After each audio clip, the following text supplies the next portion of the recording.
Hello Telugu ప్రేక్షకులు నమస్తే. ఈరోజు మనం ఎక్కడున్నామంటే సిటీకి కొంచెం దూరంలో అజీజ్ నగర్ ఎస్ స్టూడియోలో ఉన్నాం. ఎస్ స్టూడియో ఇది మొత్తం ఎస్ స్టూడియోనే. ఇక్కడ అన్ని షూటింగ్లు జరుగుతుంటాయి. ముఖ్యంగా టీవీ సీరియల్ సంబంధించిన షూటింగ్లు అయితే జరుగుతుంటాయి. ఈరోజు ఇక్కడికి ఒక ఆర్టిస్ట్ మనని ఇన్వైట్ చేయడం జరిగింది, చిన్న గారు.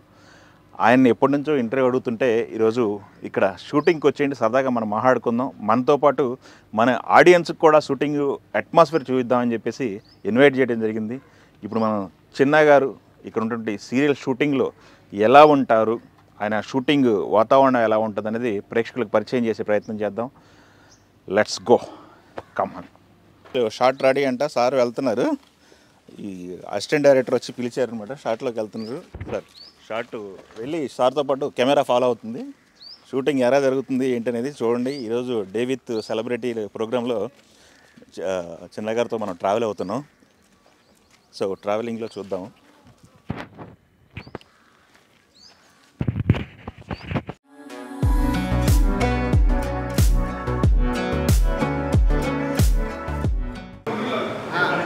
బాగారు రండి.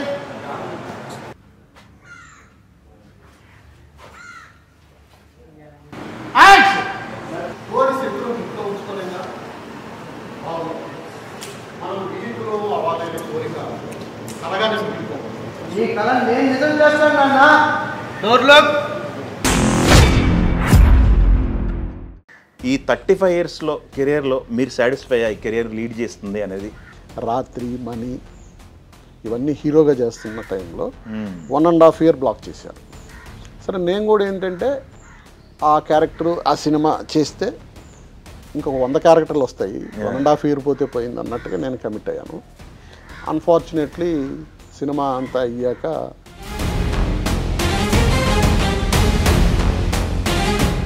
అంటే బై మిస్టేక్ పోవడం వేరే. ఇప్పుడు నాకు అలా పోయిన సినిమా సీతారామ గారు మనవరాలు. యాక్చువల్లీ నేను హీరో. తప్పరం సినిమా అబ్బో, బ్లాక్ బస్టర్ సినిమా. ఇదే డిస్కషన్ వచ్చినప్పుడు ట్రాన్స్పోర్ట్ మాత్రం ఇస్తాము, ఫ్లైట్ టికెట్స్, ఇక్కడ ఉండడానికి అకామిడేషన్ ఇవ్వకూడదని ప్రొడ్యూసర్స్ కౌన్సిల్లో డెసిషన్ తీసుకున్నారు. ఏం చేద్దామని మురారికి అప్పటికి నేను 10-12 ఏళ్ళు కెరీర్ అయిపోయింది కాబట్టి నాకు కొంత నాలెడ్జ్ వచ్చి ఉంటుంది. అప్పుడు అంత లేదు కదా. అప్పుడు డైరెక్టర్ అనుకుంది మన వర్ధన్ అని, నా క్లాస్మేట్, మన విజయ్ దేవరకొండ వాళ్ళ ఫాదర్. Okay okay. నా క్లాస్మేట్ ఫిల్మ్ ఇన్స్టిట్యూట్. ఓకే. తను యాక్టింగ్ కోర్స్ చేసి డైరెక్షన్ దీంట్లోకి షిఫ్ట్ అయ్యాడు. అతను ఒక 10 సీరియల్స్ డైరెక్ట్ చేశాడు. ఆ 10లో నేనే హీరో. ప్లస్ మేజర్ ప్రాబ్లం ఎక్కడొచ్చిందంటే హీరోగా నువ్వు కాకుండా ఇంకెవరన్నా పెడితే బెటరు. కానీ సరదాగా ఉంటారు, అలాగే ఉంటారు, ఏదైనా జోకులు వేసుకుంటారు అంతేగాని.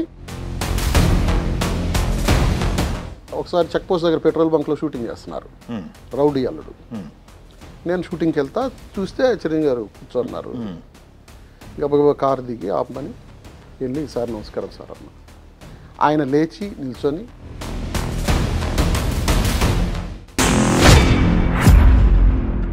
సార్ నమస్తే. సార్ నమస్తే. ఎలా ఉన్నారు సార్? బాగున్నా. యా, థ్యాంక్ యూ అండి. ఈరోజు టైం ఇచ్చారు మీరు బిజీ షెడ్యూల్లో కూడా మా తెలుగు వన్ ప్రేక్షకుల కోసం.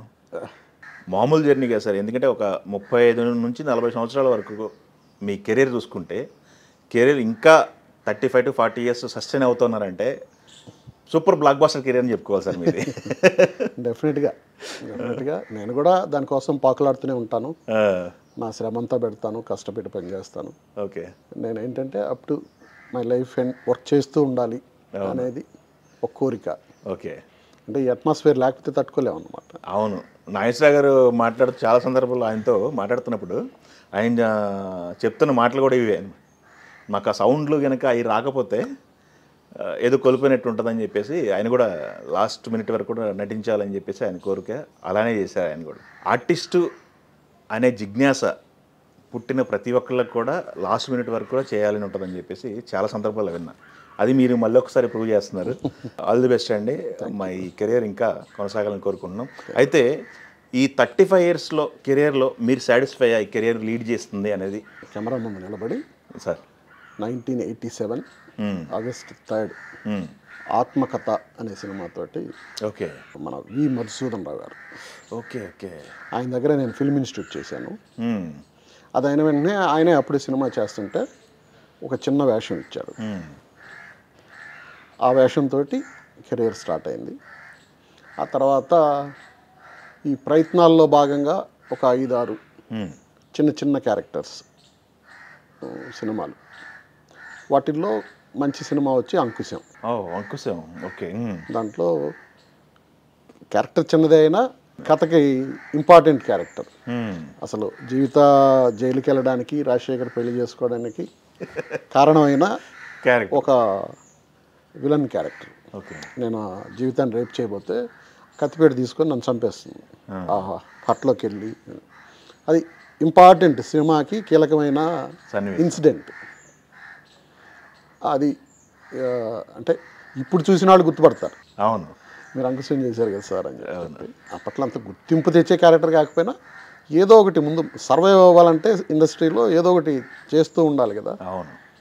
అలా అంకుశం అయిన వెంటనే శివ వచ్చింది. శివ వచ్చిన తర్వాత ఇమ్మీడియట్గా హిందీ శివ, పుట్టింటి పట్టుచీర. పుట్టింటి పట్టుచీర దాంతో ఇంకెక్కడ నేను వెనక్కి తిరిగి చూడలేదు. మధ్యలో ఒకటి రెండు చిన్న బ్యాక్లాగ్స్ వచ్చాయి. అవి ఏంటంటే అమ్మోరు సినిమా ఒకటి కమిట్ అయ్యా. ఓకే. అది ఏమైందంటే మొత్తం 2 ఇయర్స్ ఆల్మోస్ట్ 1.5 ఇయర్ బ్లాక్ చేశారు. ఏ టైంలో? నేను బాగా బిజీగా ఉన్న టైంలో, పీక్ స్టేజ్లో, రాత్రి మనీ ఇవన్నీ హీరోగా చేస్తున్న టైంలో 1.5 ఇయర్ బ్లాక్ చేశారు. సరే, నేను కూడా ఏంటంటే ఆ క్యారెక్టరు ఆ సినిమా చేస్తే ఇంకొక 100 క్యారెక్టర్లు వస్తాయి, 1.5 ఇయర్ పోతే పోయింది అన్నట్టుగా నేను కమిట్ అయ్యాను. అన్ఫార్చునేట్లీ సినిమా అంతా అయ్యాక కొన్ని కారణాలు నన్ను తీసేసి రామిరెడ్డిని పెట్టారు.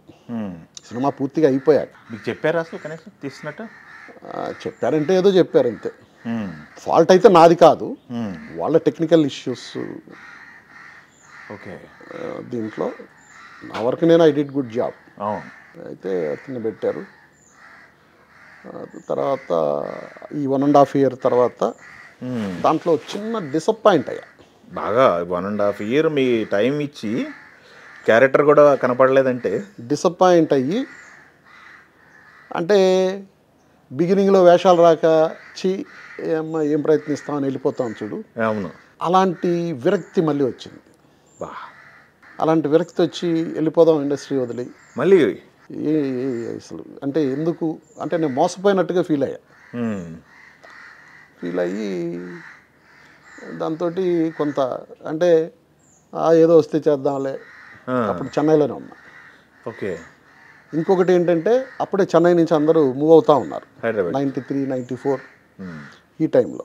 నేను హైదరాబాద్ కూడా వెళ్ళకూడదు, ఉంటే ఇక్కడ ఉన్న రోజులు ఏదో చేద్దాం, చేస్తే వస్తాయి అంటే ఒక విరక్తి.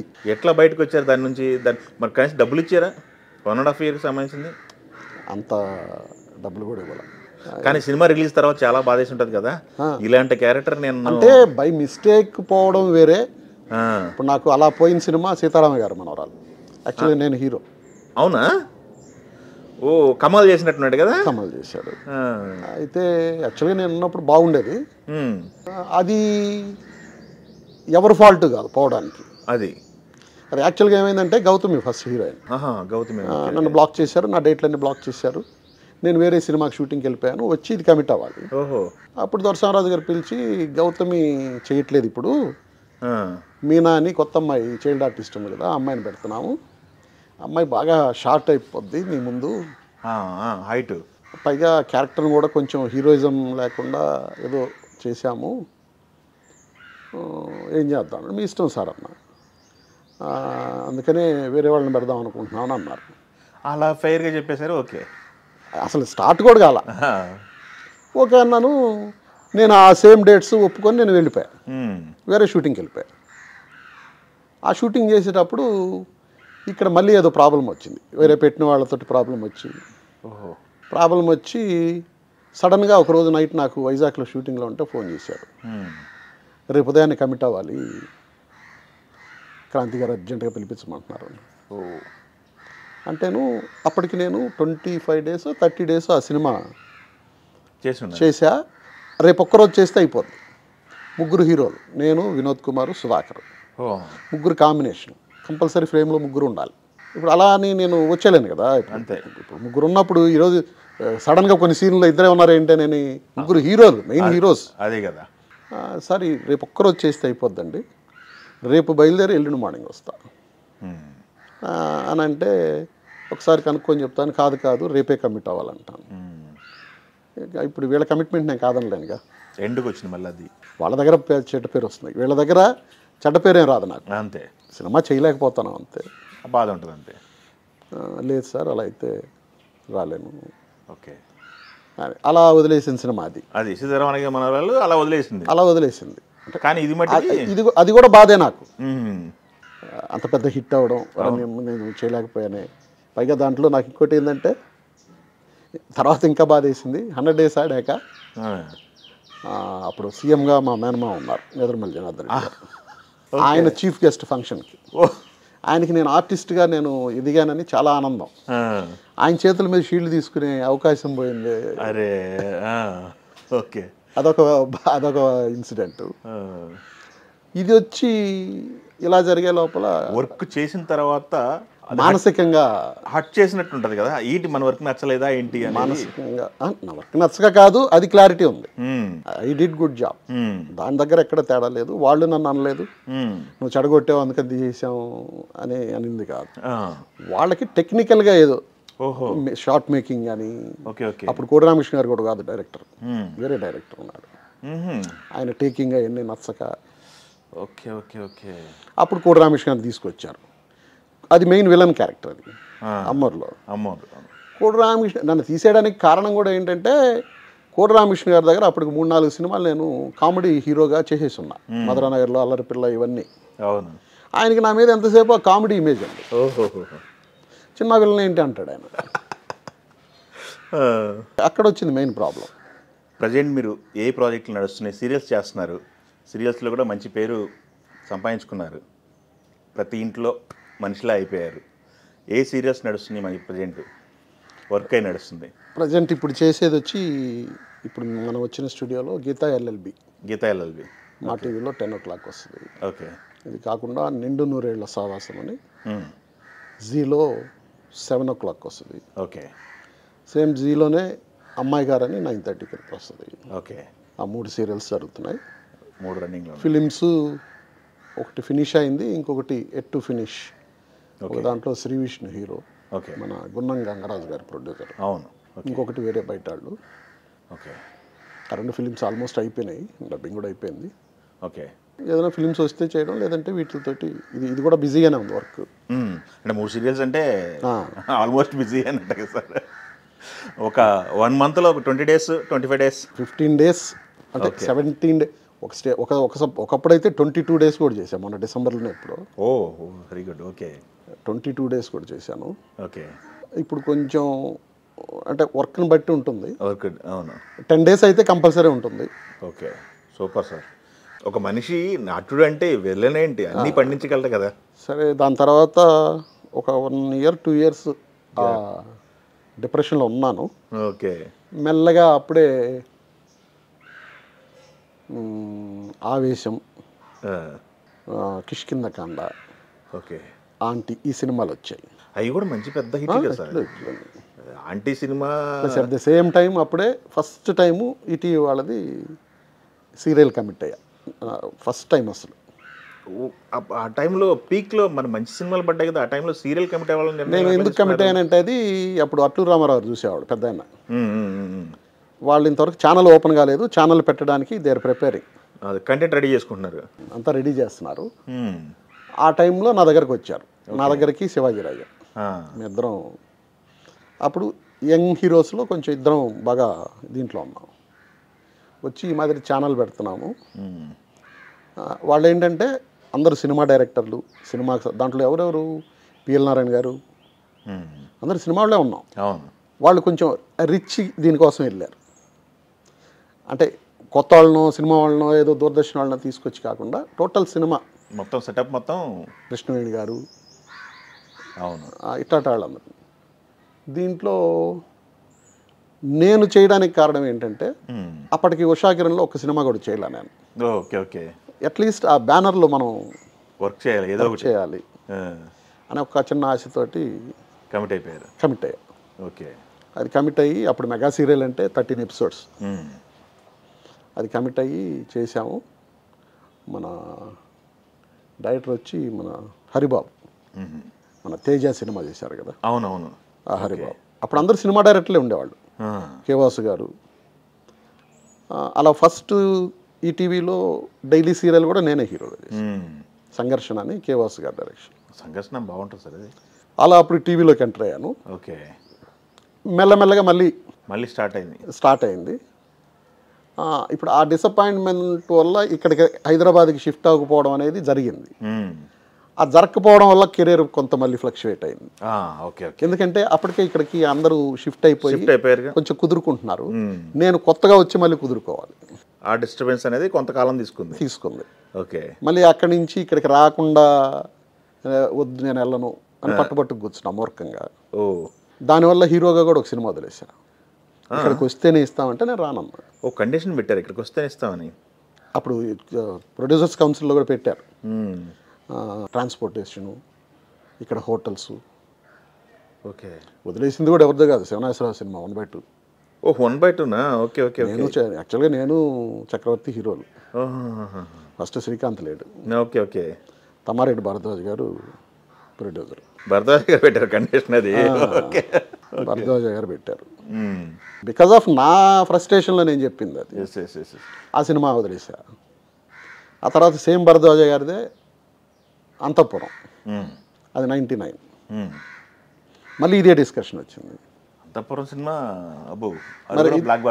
ఇదే డిస్కషన్ వచ్చినప్పుడు ట్రాన్స్పోర్ట్ మాత్రం ఇస్తాము, ఫ్లైట్ టికెట్స్, ఇక్కడ ఉండడానికి అకామిడేషన్ ఇవ్వకూడదని ప్రొడ్యూసర్స్ కౌన్సిల్లో డెసిషన్ తీసుకున్నారు. ఏం చేద్దామని అప్పుడు నేను కూడా కొంత రియలైజ్ అయ్యా, ఇక్కడే మడిగట్టు కూర్చుంటే జరగదేమో, ఇండస్ట్రీ మొత్తం షిఫ్ట్ అయిపోతుంది, మనమేమో అక్కడ ఒంటరిగా ఉంటున్నాం.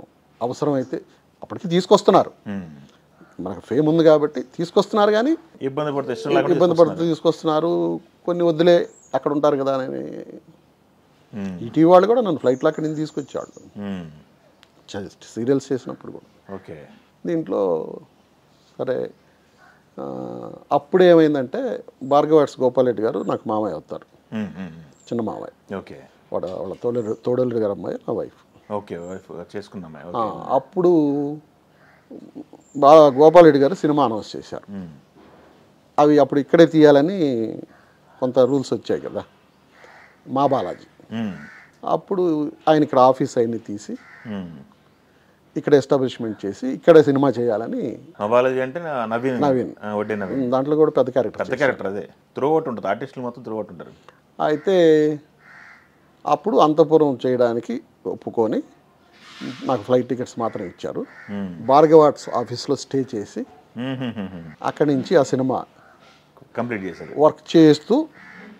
అప్పుడు ఇక్కడ ఇల్లు అన్నీ సెట్ చేసుకొని అది వచ్చి డిసెంబర్.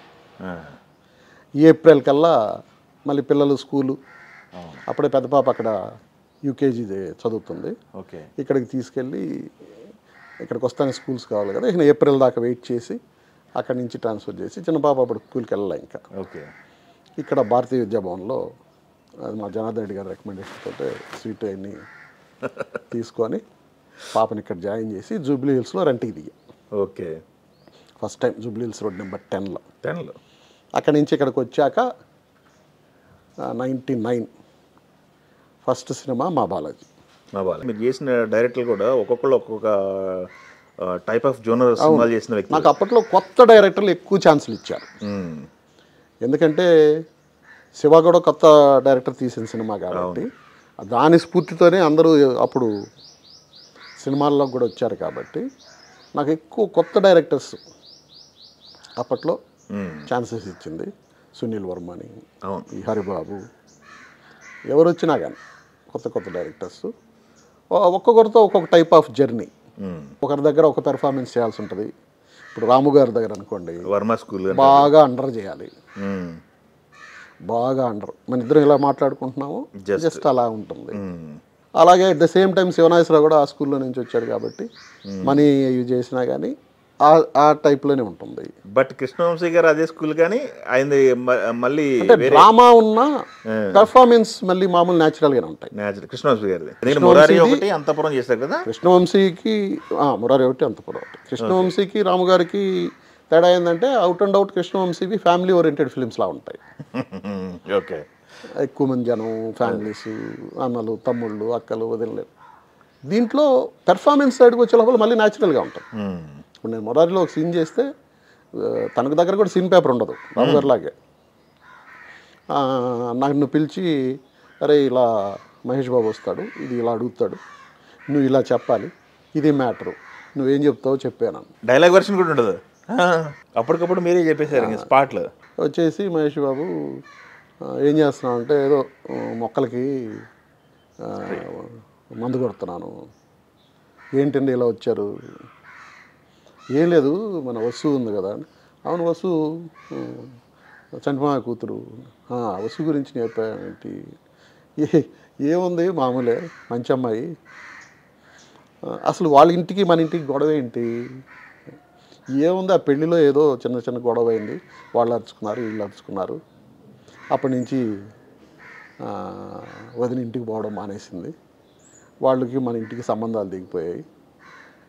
వసు మాత్రం మంచి పిల్ల, మొన్న పొలంలోకి కూడా వచ్చి ఆ వరి నాట్లు బీకి రీసెర్చ్ ఏదో చేస్తానంటుండింది. ఇట్లా జోవియల్గా స్పాట్లో అంతా మీ స్క్రిప్టే. Excellent sir. అది జానర్ తను చెప్తాడు, ఓడింగ్ అంతా మనదే.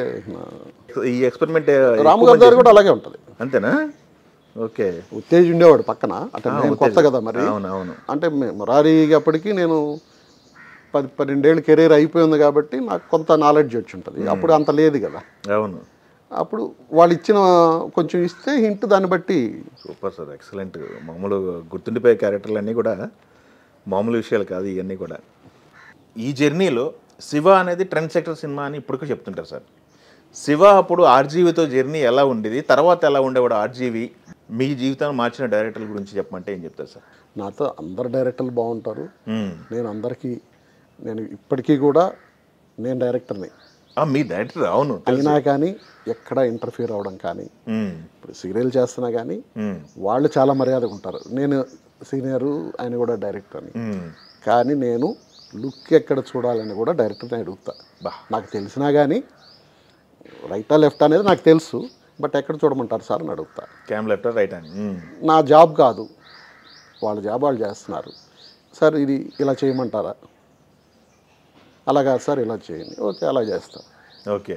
మీరు మోడిఫికేషన్స్ చెప్పిన సందర్భాలు ఏం లేవా డైరెక్టర్లకి? సీన్లు అలా చెప్పను సార్. నేను నా పర్ఫార్మెన్స్ చెప్తా. పర్ఫార్మెన్స్ సార్ ఇక్కడ ఇలా చేస్తాను, చేయమంటారా?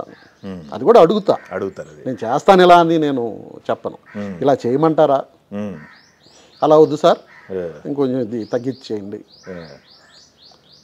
ప్లస్ ఇంకోటి కూడా ఏంటంటే, ఎంత డైరెక్టర్నైనా నేను కెమెరా ముందు నిల్చుంటే ఒక నాలెడ్జ్ ఉంటుంది, కెమెరా వెనక నిల్చుంటే ఒక నాలెడ్జ్ ఉంటుంది. అక్కడి నుంచి ఇలా కాదు ఇలా చేయండి అని చెప్పేది వాళ్ళకి అర్థం అవుతుంటుంది. కెమెరా వెనక నిల్చుంటే, కెమెరా ముందు నిల్చుంటే అర్థం కాదు. ఆ డిఫరెన్సెస్ కూడా ఉన్నాయి. డైరెక్టర్కి ఎప్పుడు డైరెక్టర్ థాట్లో ఉంటుంది. ఇప్పుడు నాకు కథ మొత్తం తెలిసి ఉండదు కదా, ఆయనకు ఒక థాట్ ఉంటుంది కదా, ఇది కథ, ఇది కథ. అవును. ఓకే. ఇప్పుడు నేను చేసే సినిమా అయితే నాకు తెలుసు. అయితే మీరు ఈ జర్నీ ఇలా సాగుతున్న టైంలో మీరు డైరెక్టర్గా చేయాలి, నిర్మాతగా చేయాలి, సీరియల్ చేద్దామని అనుకున్నాం. నేను, మా బ్రదర్ ఇలా, ఇంకొక కజిన్స్, 2-4 కలిపి ప్రొడక్షన్ చేద్దామని. అప్పుడు ఈటీవీ వాళ్ళకి వాళ్ళు ఇన్హౌసే మనకి చేసేటట్టు, మనం కొంత పెట్టుబడి పెట్టాలి, తర్వాత మనకి వస్తాయి రిటర్న్స్. దీంట్లో ఒక కథ ఇచ్చా. అప్పుడు మీనాని పెట్టి చేద్దామని, మీనా డేట్స్ కూడా తీసుకొని. సీరియల్ మీనా దగ్గర అగ్రిమెంట్ తీసుకొని. అప్పుడు సుమన్ గారు ఉన్నారా? సుమన్ గారు. ఓకే. ఆయన బాపిరెడ్డి గారే చూసేవాళ్ళు మొత్తం. మీనా యాక్సెప్టెన్స్ లెటర్ అన్ని పెట్టి ఒక కథ ఇచ్చాను. కథ ఇస్తే దానికి ఆ స్కూట్ని వాళ్ళు 10 మంది ఉంటారు, ఒకరు బాగాలేదని ఒకరు బాగుందని, అది రిటర్న్ అయింది. మళ్ళీ ఇంకొక కథ ఇచ్చాను, మళ్ళీ అది రిటర్న్ అయింది. మళ్ళీ ఏదో చెప్తే మళ్ళీ అది. దీంట్లో ఏం చదువుకుంటే ఒక చిన్న పాయింట్ ఒకటి దొరికింది వేరే ఒక మనిషి ద్వారా. అది ఆ ఇంట్లో పాయింట్. ఓకే. ఈ పాయింట్ చాలా బాగుంది, దీన్ని డెవలప్ చేసుకుంటే ఎలా ఉంటుంది అని నాకున్న నాలెడ్జ్లో ఒక నేను నాకు దొరికిన పాయింట్ వచ్చి సెంటర్ ఒక 5 నిమిషాల పాయింట్. దానికి ఇటొక అరగంట ఇటొక అరగంట నేను అల్లిన తర్వాత బాగుంది అనుకున్నాక ఇది గంట అయింది, ఇంకొక గంట కావాలి కదా. అప్పుడు ఇది బాగుంది చేద్దామని, సీరియల్ కాకుండా ఇది చేద్దాం అని ఒక చిన్న టీంని ప్రిపేర్ చేసి రైటర్ని, దాంట్లో రవి కొలికిపూడి కూడా ఉన్నాడు. అందరం కూర్చొని దీంట్లో ఒక 1 hour 40 minutes దాకా చేశారు. వచ్చింది. దీంట్లో మెల్లగా అందరం కూర్చొని ఇంకొద్ది రోజులు కష్టపడ్డాక ఒక 2.5 hours మంచి ప్యాక్డ్ కథ వచ్చాక దాన్ని ఒక 2 గంటలకి ట్రిమ్ చేసుకొని కథని ఎక్కడికక్కడ చాలా అందరి సలహాలు తీసుకొని ప్రతి ఒక్కరిది అసిస్టెంట్గా. ఎందుకంటే హారర్ కదా, స్క్రీన్ ప్లే ఎక్కడ దెబ్బేసినా కానీ అవును సస్పెన్స్లో వెళ్తూ ఉంటుంది. ఆల్రెడీ వాళ్ళకి తెలుసు కదా అనే ఫీలింగ్ రాకూడదు. అవును, ఎక్కడికక్కడ సస్పెన్స్లో తీసుకెళ్ళాలి. దీంట్లో ఒక పక్కాగా చేసుకున్న తర్వాత అప్పుడు డైరెక్టర్ అనుకుంది మన వర్ధన్ అని, నా క్లాస్మేటు, మన విజయ్ దేవరకొండ వాళ్ళ ఫాదర్. Okay okay. నా క్లాస్మేట్ ఫిల్మ్ ఇన్స్టిట్యూట్లో. ఓకే. తను యాక్టింగ్ కోర్స్ చేసి డైరెక్షన్ దీంట్లోకి షిఫ్ట్ అయ్యాడు. అతను ఒక 10 సీరియల్స్ డైరెక్ట్ చేశాడు. ఆ 10ట్లో నేనే హీరో. 10 మీరేనా? 10ట్లో నేనే హీరో. ఓకే. మా జర్నీ బాగా ఒక ఎక్కువ రోజులు సాగింది. తన్న పెట్టి చేద్దామని, డైరెక్టర్గా తను చేసుకుందామని. దీంట్లో రోజు సిట్టింగ్కి వస్తున్నాం, కూర్చుంటాం. తనెక్కడో నా వర్షన్కి తనకి కుదరట్లా. నేను ఒక సీన్ ఒక ఇలా ఉండాలి అని చెప్తే, కాదు దాన్ని ఇలా ఉంటే ఎలా ఉంటుంది అన్న. అలా కాదు, ఇది ఇలాగే ఉంటే బాగుంటుంది. నేనేమో కాన్ఫిడెంట్గా ఉన్నా. ఇప్పుడు కాన్ఫిడెంట్గా ఉండబట్టే కదా సినిమా ఇప్పుడు మీరు చూసిన. అవును, నేను అనుకున్న కథ అదే. తను వేరే ఇవి తీసుకొస్తున్నాడు. ప్లస్ మేజర్ ప్రాబ్లం ఎక్కడొచ్చిందంటే, హీరోగా నువ్వు కాకుండా ఇంకెవరన్నా పెడితే బెటరు, హీరోగా నేను చెయ్యాలి అనేది ఇది కాదు. ఇప్పుడు హీరో కావాలంటే ఒక 50 లక్షలు కావాలి. మన బడ్జెట్ కాదు అది. మన బడ్జెట్ ఇంతే అనుకున్నాం. ఎంతలో చేద్దాం అనుకున్నాం సార్? అది 120-130లో చేద్దాం అనుకున్నాం. ఒక 10 అటు ఇటుగా అని 140 అనుకున్నాం. సినిమా బాగుంది అనే అంత ఒపీనియన్కి వచ్చాక యాక్చువల్గా ఒక 3-4 లక్షలు క్లైమాక్స్ అల్యూమినియం ఫ్యాక్టరీలో చేద్దాం అనుకున్నాం. ఓకే. కాదు, సినిమాకి కీలకం అదే, తప్పదు అని అనుకొని ఫిలిం సిటీలో చేయడం వల్ల ఒకటేసారి 25 లక్షల డిఫరెన్స్ వచ్చేసింది. అలా 170లోనే తీసాం. బట్ ఆ సీన్ 25 లక్షలు అనేది 4-5 అనేది 25కి వెళ్ళిపోయి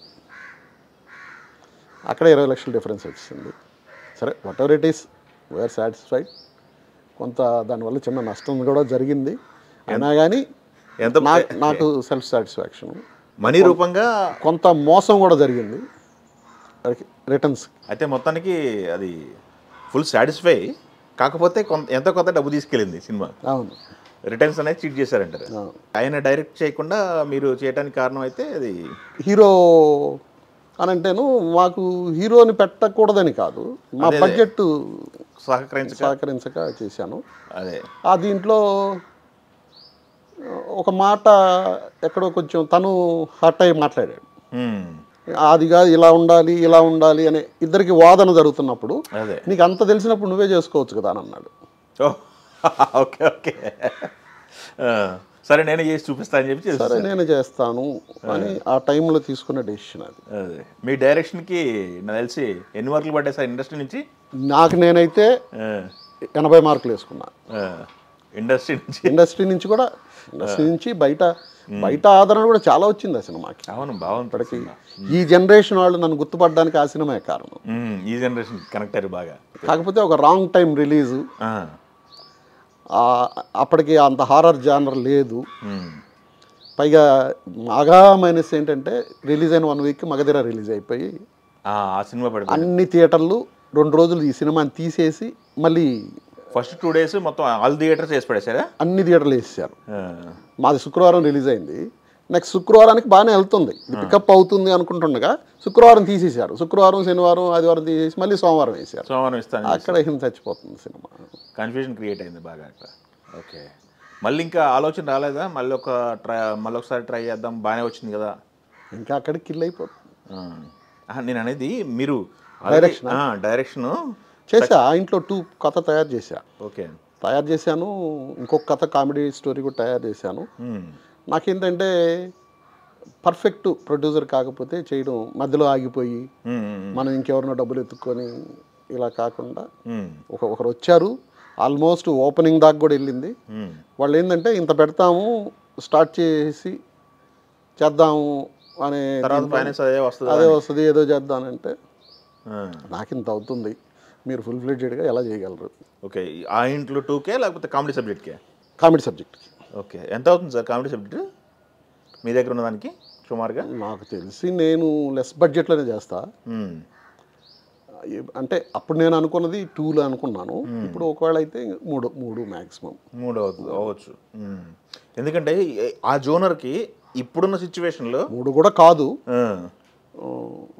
ముందు అనుకొని తర్వాత కాదని కన్నా ఇప్పుడు 3 అని చెప్పి 2:30లో ఫినిష్ చేసాం అనుకోండి, అవును, హ్యాపీగా ఉంటుంది కదా, వాళ్ళే హ్యాపీగా ఫీల్ అవుతారు కదా. ఎస్. అయితే సార్ మనకి ఈ జర్నీలో మనం ఒకటి ఇండస్ట్రీ వైపుకు మీరు వచ్చేటప్పుడు ఏం కోరుకొని వచ్చారు అంటే, కొంతమంది ఫేమ్ అంటారు, కొంతమంది డబ్బు అంటారు, కొంతమంది ఇంకేదో కెరియర్ అనుకుంటారు, ఇట్లా రకరకాలుగా ఉంటాయి. మీరు ఎందుకంటే పొలిటికల్ ఫ్యామిలీ నుంచి వచ్చారు, పొలిటికల్ వైపుకి వెళ్ళకుండా సినిమా వైపు అట్రాక్ట్ చేసిన అంశం ఏంటి మీకు? అసలు సినిమా వైపు మీకు ఇన్స్పిరేషన్ ఎవరు? యాక్చువల్గా నాకు ఊర్లో సినిమా థియేటర్ ఉందండి 72 నుంచి. ఓకే, అంటే నాకు 7 ఏళ్ళు అప్పటి నుంచి. ఆ థియేటర్ దగ్గరికి చిన్నప్పుడు అంత వెళ్ళేవాళ్ళం కాదు, కానీ సినిమా అంటే అమ్మ వాళ్ళు తీసుకెళ్ళేవాళ్ళు. వచ్చిన ప్రతి సినిమా ఒకసారి చూసేవాళ్ళం. థియేటర్ మందే కదా. ఇంకేదన్నా వెళ్ళాలి అనుకుంటే మా నాన్నని బతిమాలితే ఆయన సాయంత్రం వెళ్తా తీసుకెళ్ళి మధ్యలో పడుకొని నిద్రపోయేవాళ్ళం. ఎవరో ఒకరి చేత ఇచ్చి పంపించి. చిన్నపిల్లలేం కదా, 6-7 years అంటే. దీంట్లో అది టూరింగ్ ట్యాక్స్ అనమాట. 78లో సేమ్ ప్లేస్లోనే పర్మనెంట్ థియేటర్ కట్టాడు మా ఫాదర్. పొలిటికల్గా అప్పుడు మా ఊరు బాగా ఇది. అవును, ఆ 78లోనే ఫస్ట్ మా ఊర్లో నేదురుమల్లి జనార్దన్ రెడ్డి గారు రెవెన్యూ మినిస్టర్ అయ్యి మా థియేటర్ రిబ్బన్ కట్ చేసింది కూడా ఆయనే. ఓకే. ఈ ఎలక్షన్లో వచ్చినప్పుడు మేమంతా చిన్నపిల్లలం, 10 ఏళ్ళు 12 ఏళ్ళు ఉన్నప్పుడు ఆ క్యాంపెయిన్ ఇంకా ట్రాక్టర్లో ఎక్కి ఇట్లాంటివి కూడా తిరిగేవాళ్ళం. మమ్మల్ని అందరిని ఎక్కించేవాళ్ళు. సరే, అంతా ఒకటే ఫ్యామిలీ, ఒక స్ట్రీట్లోనే ఉంటాయి అందరి ఇల్లు. జనార్దన్ రెడ్డి గారు, పద్మనాభరెడ్డి గారు, మా పెద్ద మావయ్య. దీంట్లో 78లో పర్మనెంట్ థియేటర్ కట్టాక ఈ ఆల్మోస్ట్ 80లో నేను 78లో 10th చదువుతున్నా. 78, 79 ఐ థింక్ 10th చదువుతున్నాను. కొంచెం ఇక ఒక్కడమే వెళ్ళగలం కదా థియేటర్ దగ్గరికి. అంటే చిన్నపిల్లలప్పుడు అంటే అమ్మ వాళ్ళు తీసుకెళ్ళాలి. 80కి నేను 10th చదువుతున్నా, 79 కాదు 80కి 10th చదువుతుంటే ఈయన ఎక్కువ సినిమా థియేటర్ దగ్గరికి వెళ్ళడం. పైగా మా ఫాదర్కి ఏంటంటే ఉద్యోగరీత్యా ఇక్కడికి ట్రాన్స్ఫర్ అయింది, వేరే దగ్గర ట్రాన్స్ఫర్ అయితే ఎవరో ఒకరు వెళ్ళి చూసుకొని రావాలి. దానికి నేను వెళ్ళడం మొదలయ్యి నాకు బాగా ఇంట్రెస్ట్ ఉండేది. నేను థియేటర్లో అన్ని పనులు చేసేవాడిని. ఏ మనిషి రాకపోయినా సినిమా నడిచేది, ఇంక్లూడింగ్ ఆపరేటర్. నేను ఇప్పటికీ ప్రొజెక్టర్ మొత్తం లోడ్ చేస్తాను, ఫిల్మ్ జాయిన్ చేస్తాను, ఓకే, ఫిల్మ్ చెక్ చేస్తాను. సూపర్. ఆల్మోస్ట్ సంవత్సరం రోజులు ఆపరేటర్గా పనిచేసి, ఆపరేటర్ లేక థియేటర్లోనే. ఓహో. ఎవరు రాకపోయినా సినిమా నడిపించేవాడిని. బుకింగ్ క్లర్క్ రాకపోయినా, గేట్ మ్యాన్ రాకపోయినా నేనే అమ్మేవాడిని, లేదంటే గేట్లో నేనే తీసుకునేవాడిని. ఓకే. ఇలా ఎక్కువ సినిమా 3 షోలు చూడడం. అవును. దీంట్లో 10th పాస్ అయ్యి ఇంటర్కి వెళ్ళాను, కానీ చదువు మీద వెళ్ళట్లా. ఆ సినిమా హీరోని చూడగానే విజిల్స్ కింద నుంచి, ప్లస్ అదొక క్రేజ్. సినిమా ఇండస్ట్రీలో ఏంటంటే అండి, ఏ జాబ్ ఆడికి అది క్రేజ్. డిస్ట్రిబ్యూటర్ క్రేజ్, థియేటర్ వాడికి థియేటర్ క్రేజ్. ఆడ మేము ఎంత తక్కువ జీతాలు ఇస్తుంటే గేట్ మ్యాన్ కోసం కొట్టుకొని జాబ్ కోసం వచ్చేవాళ్ళు. ఎందుకంటే అదొక క్రేజ్, గేట్లో నిలబడే సినిమా చూసి. ఓకే. అలా సినిమా అనేది ఏ జాబ్ వాళ్ళకి, ప్రొడ్యూసర్కి producer craze, director craze, hero craze. Okay. అదొక క్రేజీ జాబ్ అది సినిమా అనేది. ఓకే. దీంట్లో సినిమాలు ఎక్కువ చూడడం మొదలుపెట్టి చదువు పక్కకెళ్ళి ఇంటర్మీడియట్ ఫెయిల్ అయ్యా. ఇంటర్మీడియట్ ఫెయిల్ అయ్యాక సెకండ్ ఇయర్కి వెళ్ళాము అనుకోండి. సెకండ్ ఇయర్కి వెళ్ళాక ఇది ఇంకా ఎక్కువైంది. సెకండ్ ఇయర్ కూడా ఫెయిల్ అయ్యా సినిమా. ఇంకా ఈ పాస్ అయిన దాకా మళ్ళీ డిగ్రీకి వెళ్ళడానికి లేదు. దీంట్లో ఈ సినిమా మా ఫాదర్ కూడా ఆయన వేరే పనిలో ఉండి ఇది చూసుకోవడానికి మనిషి కావాలి థియేటర్. ఈ లోపల వ్యవసాయం కొన్నాడు, ఒక 25 ఎకరాల వ్యవసాయం మా ఊరు పక్కనే. అప్పటికి మేము ఫస్ట్ నుంచి టీచర్స్ క్వార్టర్స్లోనే ఉండేవాళ్ళం. అవి కూడా మా మామయ్య వాళ్ళే, స్కూల్స్ అన్నీ మా మామయ్య వాళ్ళే. ఆ టీచర్స్ క్వార్టర్స్లోనే ఉంటాను. కాదు, పిల్లలు పెద్దవాళ్ళు అయ్యారు కదా, ఒక ఇల్లు అన్నీ ఉండాలని ఆ పక్కనే ఒక 25 acres ల్యాండ్లోనే ఒక 1 acre ఇల్లు. ల్యాండ్లోనే కట్టారా? ఓకే. మా ఇంట్లో నుంచి ఇక్కడ స్విచ్ చేస్తే వాటర్ ఇక్కడి నుంచే 25 ఎకరాలకి పొలానికి వెళ్ళేది. ఇంటి ముందు ఒక మంచి కొబ్బరి తోట, అదేనే వేయించా. అట్మాస్ఫియర్ బాగుంటుంది అయితే చెప్తుంటేనే. అయితే నేను ఇంకా అడిషనల్గా ఇదయ్యే లోపల పగలంతా వ్యవసాయం చేసి మళ్ళీ థియేటర్ దగ్గరికి వెళ్ళేవాడిని. అక్కడ 2 గంటలు దాకుండి మళ్ళీ వచ్చి వ్యవసాయం చూసేవాడిని. దీంట్లో బాగా వర్క్ లోడు, కానీ నాకు సినిమా క్రేజ్. దీంట్లో 83లోనో 84లోనో పేపర్లో ఏదో నూతన నటులు కావాలని విజయవాడ నుంచి యాడ్ వస్తే వాళ్ళకి లెటర్ రాశా. ఒకసారి రండి ఇంటర్వ్యూకి అన్నారు. ఇక మా ఫాదర్ని ఏదో గోల్ చేసి, మా ఫాదర్కి కూడా కొంచెం ఉంది ఆ గుల్ల, అందుకే థియేటర్ కనుక అన్నీ పెట్టుకున్నారు కదా. అయితే వెళ్ళా, మా ఫాదర్ని తీసుకుని వెళ్తే వాళ్ళు ఏదో పూర్ణిమని పెట్టి సినిమా చేస్తున్నాం. అప్పుడే మాపల్లి గోపాల్ కూడా వచ్చింది. అప్పుడు జగపతి వెంకటేశ్వర గారు మా ఫాదర్కి క్లోజ్ బాగా. జగపతి వెంకటేశ్వర అంటే అవన్నీ కొంచెం చాలా ఫేక్ కంపెనీలు ఉంటాయండి ఇక్కడ, జాగ్రత్త అని చెప్పి చేస్తే వాళ్ళు అప్పట్లో 50,000 ఎంత డిమాండ్ చేశారు ఆర్టిస్ట్గా చేయడానికి. మీ దగ్గర నుంచి 50,000 అడిగారు.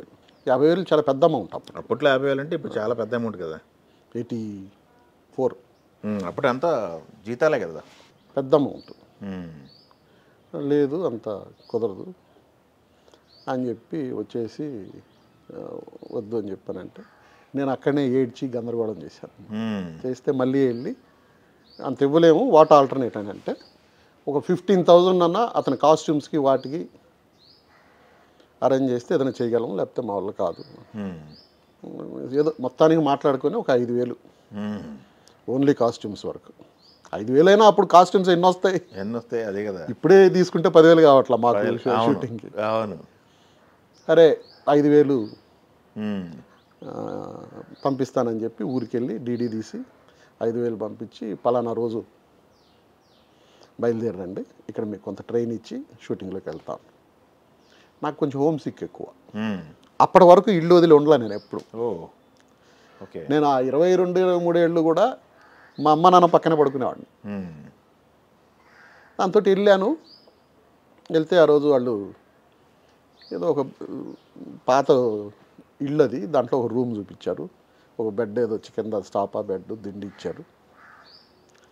అట్మాస్ఫియర్ నాకు నచ్చట్లా, ఏదోగా ఉంది. దిగులు స్టార్ట్ అయింది, ఇంటి దిగులు. ఈ అట్మాస్ఫియర్ కూడా బాగాలేదు, ఇక్కడ ఉండలేమని చెప్పి మా ఫాదరు ఫస్ట్ తీసుకెళ్ళినప్పుడు కూడా బృందావన్ హోటల్లో దింపాడు, మంచి హోటల్. నేరుగా అక్కడి నుంచి సూట్ కేసు అద్దేసుకొని బృందావన్ హోటల్కి వెళ్ళి రూమ్ తీసుకొని అక్కడ దిగిపోయాను. సరే వాళ్ళతో అవసరం లేదులే అని చెప్పి దిగాక ఒక 11-12 గంటలకి నిద్ర పట్టట్లా, హోమ్ సిక్ ఎక్కువైపోయింది. ఫస్ట్ టైం ఉండడం. అదేలేండి. సూట్ కేసు తీసుకొని ఇక రైలు ఎక్కి ఊరు వెళ్ళిపోయా. ఓకే. అసలు నిజంగా కంపెనీ ఉంది, అది వాళ్ళు చీట్ చేయడానికి అడిగారు డబ్బులు? తర్వాత మళ్ళీ ఏదో చెక్ చేస్తే లేదు, కంపెనీ చీట్ చేసింది. చీటింగ్ కంపెనీనా? అయ్యో, సినిమా ఇండస్ట్రీలో జరిగే మోసానికి ఫస్ట్ బలైపోయారు. చీటింగ్ కంపెనీ, ఆ పేరుతో చేసే మోసం. ఆ తర్వాత 86లో మా థియేటరు లైసెన్స్ రెన్యువల్ చేయాల్సి వచ్చి కొంచెం కొద్ది రోజులు క్లోజ్ చేయాల్సి వచ్చింది. Okay okay. ఈ క్లోజింగ్లో ఒక రోజు మధుసూదన్ రావు యాడ్ చూసా, మళ్ళీ దానికి మళ్ళీ అట్లా అప్లికేషన్ పెట్టా. అప్లికేషన్ వచ్చింది. ఇప్పుడుందా సార్ థియేటర్? అది అమ్మేశారా? ఓకే. నేను వచ్చాక దాన్ని వదిలేశారు. నేను అప్పుడు ఈ అప్లికేషన్ పెట్టి ఇది చేస్తే, నువ్వు ఆల్రెడీ పోయి తిరిగి వచ్చావు, నువ్వు ఉండగలవా లేదా ముందు అది డిసైడ్ అవ్వు అంటే, నువ్వు లేదు ఉంటాను ఓకే అని చెప్పి ఫిక్స్ అయ్యి వచ్చా హైదరాబాద్ ఫస్ట్ టైం. ఓకే. ఏం తెలీదు. దాని పేరు యూసఫ్గూడ అంటే కూడా అసలు యూసఫ్గూడ అదేం పేరు. ఇక్కడికి వచ్చి ఎక్కడ దిగాలి ఏంటి అని అంటే, మా ఫాదరు అబిడ్స్కి వెళ్ళు, అక్కడ కూడా బృందావన్ హోటలే, బృందావన్ హోటల్ దాంట్లో దిగు. ఓకే. దిగి వెళ్ళానంటే భయంగానే వచ్చా. ఎవరు లేరు అప్పటికి సినిమా ఇండస్ట్రీలో నాకు. ఎందుకనంటే పబ్లిక్లో ఎక్కువ తిరిగిన సిటీలు అవన్నీ కూడా అలవాట్లేదు. ఎంతసేపు మా ఊరు విలేజ్. అప్పుడు అనిపించలేదు సార్ మామయ్య గారు హెల్ప్ చేసుకుందాం అనిపించలేదా? అసలు ఆయన రేంజ్ కాదు కదా అది. అవును. ఓకే. ఆయన మినిస్టరు, అది ఆయన ముందుకెళ్ళే ధైర్యం కూడా ఉండేది కదా. ఓకే. అయితే వచ్చి ట్రైన్లో వచ్చేటప్పుడే మా ఊరు అతను హైదరాబాద్కి ఏదో పని మీద వెళ్తూ కలిశాడు. ఓకే. అతనితో మాట్లాడుకుంటూ హెల్ప్ తీసుకొని నాంపల్లిలో దిగి ఇటు ఎటు వెళ్ళాలి ఏంటి అని అంటే, వాళ్ళు రెగ్యులర్గా హైదరాబాద్ వచ్చేవాళ్ళు. ఇది ఇక్కడే హోటలు అంటేనూ వెళ్ళాను. హోటల్లో దిగి సాయంత్రం ఇంటర్వ్యూకి వెళ్ళాలి. 15,000 ఫీజు అప్పట్లో, ఇయర్ మొత్తం. హోటల్లో దిగి ఆ హోటల్ బాయ్ని అడిగా, బాబు యూసఫ్గూడ అంటే ఏంటి, ఎక్కడ ఉంటుందంటే, ఆటో వాళ్ళని అడిగితే తీసుకెళ్తారు సార్. సాయంత్రం ఆటో వాళ్ళని పిలిచి యూసఫ్గూడ వెళ్ళాలంటే, అప్పుడు వాడు ఈజీగా తీసుకెళ్ళిపోయాడు. Okay okay. తీసుకొచ్చాడు. అక్కడ మధురానగర్లోకి వచ్చాక, మధురానగర్ దగ్గర ఇన్స్టిట్యూట్లో లోపలికి వెళ్ళాను. మధుసూదన్ రావు వాళ్ళు ఉన్నారు. నాకు ఒక పేపర్ పంపించినారు, డైలాగ్ షీట్, అది ప్రాక్టీస్ చేసుకురమ్మని. అది చెప్పాము, ఏదో ఆడిషన్ ఇచ్చారు. మీరు సెలెక్ట్ అయ్యారని అన్నారు. సెలెక్ట్ అయ్యారని అన్నారు. సరే ఇంటికి వెళ్ళి 15,000 ఫీజు కట్టాలి. 15,000 కూడా పెద్ద అమౌంట్ అప్పట్లో. అవును. మా ఫాదరు అప్పు తెచ్చి కట్టాడు, అది కూడా. అయ్యో. అప్పటికప్పుడు అడిగే లోపల ఉండకపోవచ్చు కదా. అవును. 15,000 కట్టాడు. మళ్ళీ వచ్చాను ఇన్స్టిట్యూట్. మళ్ళీ వచ్చి ఇన్స్టిట్యూట్లో జాయిన్ అయ్యాను. అయితే ఇన్స్టిట్యూట్ నుంచి బయటకు వచ్చిన తర్వాత, ఇన్స్టిట్యూట్కి ముందు ఒక లైఫ్ ఉంటుంది మీకు, కాన్ఫిడెన్స్ ఉందో లేదో అని చెప్పేసి. ఇన్స్టిట్యూట్కి రాగానే ఒక కాన్ఫిడెన్స్ వచ్చి ఉంటుంది కదా మీకు. ఇన్స్టిట్యూట్లో ఉన్నప్పుడు మనం హీరో అయిపోయినట్టే. కాన్ఫిడెన్స్ కొడితే బదులైపోవాలి కూడా. వెళ్తానే, ఇప్పుడు ఇన్స్టిట్యూట్ అయిపోయింది, సర్టిఫికేట్ తీసుకుని మెడ్రాస్ వెళ్తానే 2-3 సినిమాలు, నెక్స్ట్ చిరంజీవి, బాలకృష్ణ. ఇప్పుడు టాప్ హీరోలుగా కొనసాగింది ఇండస్ట్రీ 4 పిల్లర్లు అని చెప్పేసి చిరంజీవి గారు, బాలకృష్ణ గారు, వెంకటేష్ గారు, నాగార్జున గారు. వీళ్ళతో అనుభవాలు ఎలా ఉన్నాయి మీకు? వీళ్ళతో వర్కింగ్ ఎక్స్పీరియన్స్ ఏంటి? వెంకటేష్ గారితో వర్క్ చేయలేదా? ఓకే. చిరంజీవి గారు, బాలయ్య బాబు, నాగార్జున గారు, ముగ్గురితో వర్కింగ్ ఉంది. ముగ్గురితో వర్క్ చేశాను. పెద్ద హీరోల్లో రాజశేఖర్ గారితో మీరు అంకుశం చేశారని చెప్పారు. అంకుశం కాదు, 5 సినిమా ఎక్కువ చేసింది ఆయనతోనే. రాజశేఖర్ గారితో ఎక్కువ సినిమాలు చేసింది ఆయనతోనే. ఓకే. ఆవేశం, అంకుశం, ఆవేశం, రథయాత్ర, పెద్ద క్యారెక్టర్లు అన్నీ. పెద్ద సినిమా, పెద్ద క్యారెక్టర్లు. మళ్ళీ అవి కూడా వారికి ఆయన మంచి హిట్లు వచ్చినాయి. ఇవన్నీ ఒక ఎత్తు అయితే, అంటే ప్రతి ఒక్కరికి రాదు అదృష్టం. ఎన్టీ రామారావు గారి డైరెక్షన్లో ఒక షార్ట్ యాక్ట్ చేశాను. అవునా? ఓ గ్రేట్. ఏ సినిమా సార్ అది? అన్నా వదిన అని కృష్ణంరాజు గారు, జయప్రద హీరోయిన్లు. ఓకే. నేను విలన్ దాంట్లో. ఓకే. ఫస్ట్ షాట్కి ఆయన డైరెక్ట్ చేశాడు. ఓకే. ఆ షాట్ ఆయనే డైరెక్ట్ చేశాడు. పెళ్ళి సీక్వెన్స్, పూజ సీక్వెన్స్ ఏదో. మంచి సిల్క్ లాల్చి, సిల్క్ దోవతి, బ్లాక్ స్పెట్స్ పెట్టుకొని. నాకు ఎందుకనంటే ఆయన అంటే ప్రాణం, మ్మ్. పిచ్చి అన్నమాట. ఓకే. మా ఊర్లో మీటింగ్కి వస్తే సాయంత్రం 6 గంటలకు ఇప్పుడు వస్తాడంటే వచ్చి వెయిటింగు, జనాలు అసలు చూడ్డానికి కూడా లేదు, మ్మ్. అట్లా తోసుకుంటున్నారు. ఎక్కడో అంత దూరం నుంచి ఎన్ని గంటలకు వచ్చాడు, 2 గంటలకు 3 గంటలకు వచ్చాడు మ్మ్. సాయంత్రం అన్నది. అప్పటిదాకా ఇలాగే ఉండి ఉండి ఉండి ఉండి ఆయన చూసి అంత పిచ్చి ఉండేది. ఓ, దాని తర్వాత ఆయన చూడటం ఆ ఓపెనింగ్లోనేనా? ఆ ఓపెనింగ్లోనే. మళ్ళీ కలిసి మాట్లాడే అవకాశం అంతలే సీన్ లేదులేనే. ఓకే. ఓపెనింగ్ షాట్ పూజ ఏదో పెట్టారు, ఈయన వచ్చాడు. పిసి రెడ్డి గారు డైరెక్టర్. పిసి రెడ్డి గారు ఆల్రెడీ రామారావు తోటి చాలా సినిమాలు చేస్తున్నాడు. ఏం బ్రదర్ ఏంటి ఇంక అందరూ భయంగా ఉంటారు కదా. అన్నగారు పూజ సీక్వెన్స్, పూజ అంటున్నారు, రాజుగారికి బొట్టు పెట్టలేదేమో అన్నాడు. అయ్యో అయ్యో బొట్టు బొట్టలేదు ఎత్తుకొని కూర్చోబెట్టారు. పెట్టి ఇలా దండం పెట్టుకుని ఉండాలి. ఈయన ఇట్టున్నాడు, విగ్రహం ఇలా ఉంది, మేమందరం ఇలా నిల్చోన్నాం, ఇలా దండం పెట్టుకుంటూ నాకు ఆయన చూడాలని ఒక కోరిక. ఇలా ఇట్లా పెట్టుకొని మెల్లగా అలా చూశాను అన్నమాట. Why you are looking here, see there అని అన్నాడు. ఎవరని అమ్మాయి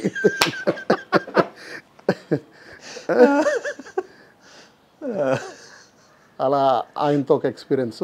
ఓకే. నేను వచ్చిన తరానికి ఇప్పటికీ చిరంజీవి గారు, బాలకృష్ణ గారు వీళ్ళు బిగ్ స్టార్స్.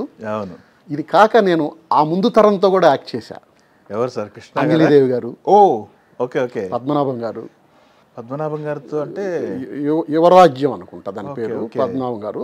అంజలిదేవి గారు అల్లుండి నేను దీంట్లో. ఇప్పుడు ఈ చెప్పిన కృష్ణంరాజు గారు అన్నావదిన సినిమా, అన్నావదిన సినిమాలో ఆవిడని కిడ్నాప్ చేయడం, ఫైట్ గీటు, అబ్బా, కూతురికి హస్బెండ్. ఎస్, అది కూడా ఒక థ్రిల్లింగ్, అసలు మామూలు థ్రిల్లింగ్ ఎక్స్పీరియన్స్. అందరికీ రాదుగా అస్సలు. ఆ పాత తరం నటులు అల్లు రామలింగయ్య గారు. అల్లు రామలింగయ్య గారితో చాలా చేశా. అవునా? మా ఇద్దరికే ఉండే ఇంటిమసీ సీన్లు. ఆయన ఎంత క్లోజ్ అయ్యాడంటే ఇంటి దగ్గరికి వచ్చి చిన్న కార్యక్కి వెళ్దామని చెప్పి ఆయన మందేసుకుంటా బాగా క్లోజ్ అయ్యారు. జోనర్ అనేది ఇప్పుడు హాట్ కేక్ అయింది అక్క. అది రాసేవాళ్ళు, ఆ జోనర్ టచ్ చేసేవాళ్ళు తగ్గిపోయారని చెప్పేసి 1-2 సినిమాలు వస్తే పెద్ద హిట్ అయిపోయింది. ఎంతసేపు అసలు ముందు ఎంత ఖర్చు పెడదామా అని సినిమా స్టార్ట్ చేస్తున్నారు, కానీ అసలు కథ ఏంటి అని కాకుండా కాంబినేషన్ నేను ఇదో 200 కోట్లు 100 కోట్లు ఓకే ఇంత అవుతుంది అనే ముందు ఇంత బడ్జెట్ అనేది అవుతుంది, కానీ ఇది కథ. దీన్ని పైగా నాకు స్టడీ ఫ్రేమ్ అంటే ఇష్టం. జిగ్జాగ్ లేకుండా కంటికి ఒక నిమిషం ఇంపుగా చూసేటట్టు. అఫ్ కోర్స్ టాపిక్ వచ్చింది కాబట్టి ఆ రోజుల్లో రామారావు గారు కానీ, ఎస్వి రంగారావు గారు కానీ, ఎవరైనా ఇప్పటికి నేను ఒకటి చెప్తా.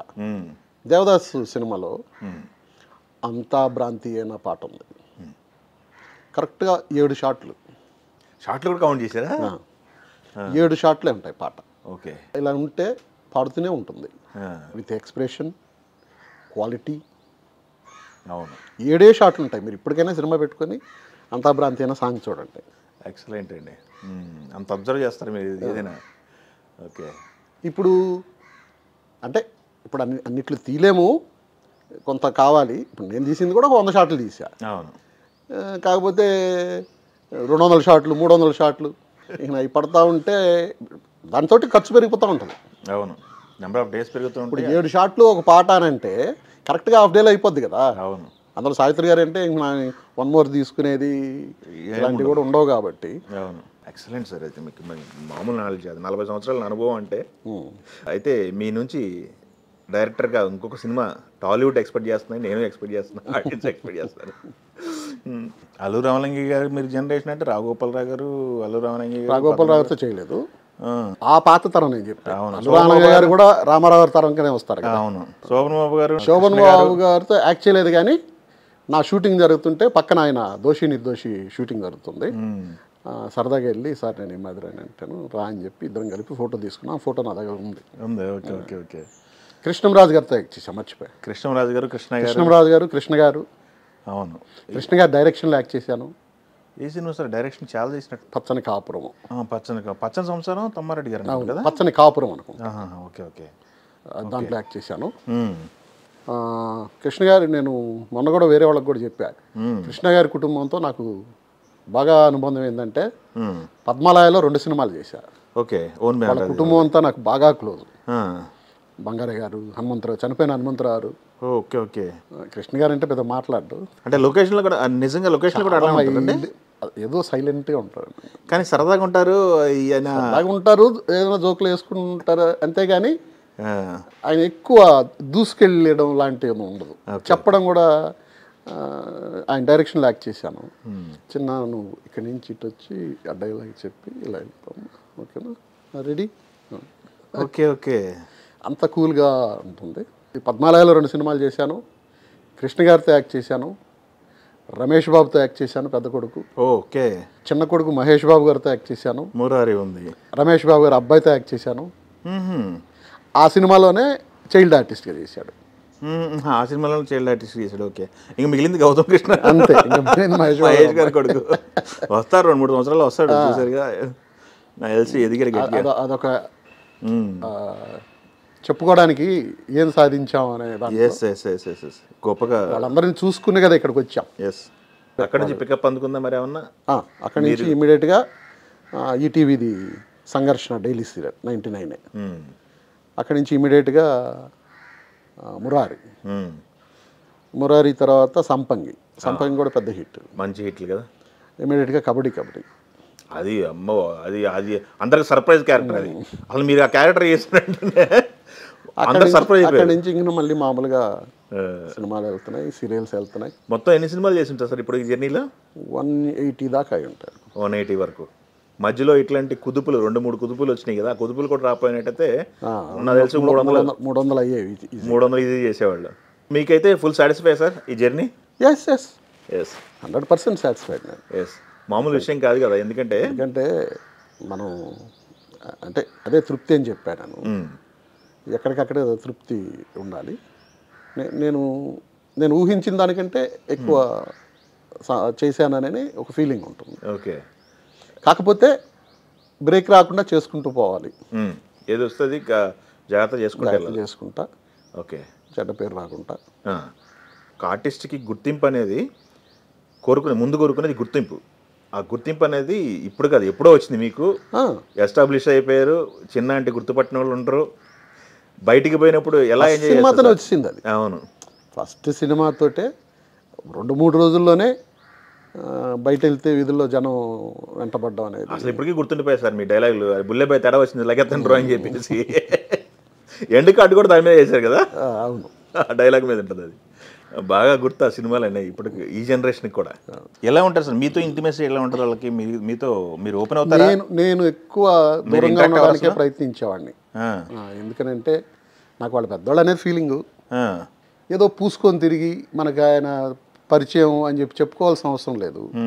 ఇప్పుడు చిరంజీవి గారు నేను సినిమా యాక్ట్ చేశాక నన్ను చూశాక నిజంగా ఒకసారి చెక్ పోస్ట్ దగ్గర పెట్రోల్ బంక్లో షూటింగ్ చేస్తున్నారు, రౌడీ అల్లుడు.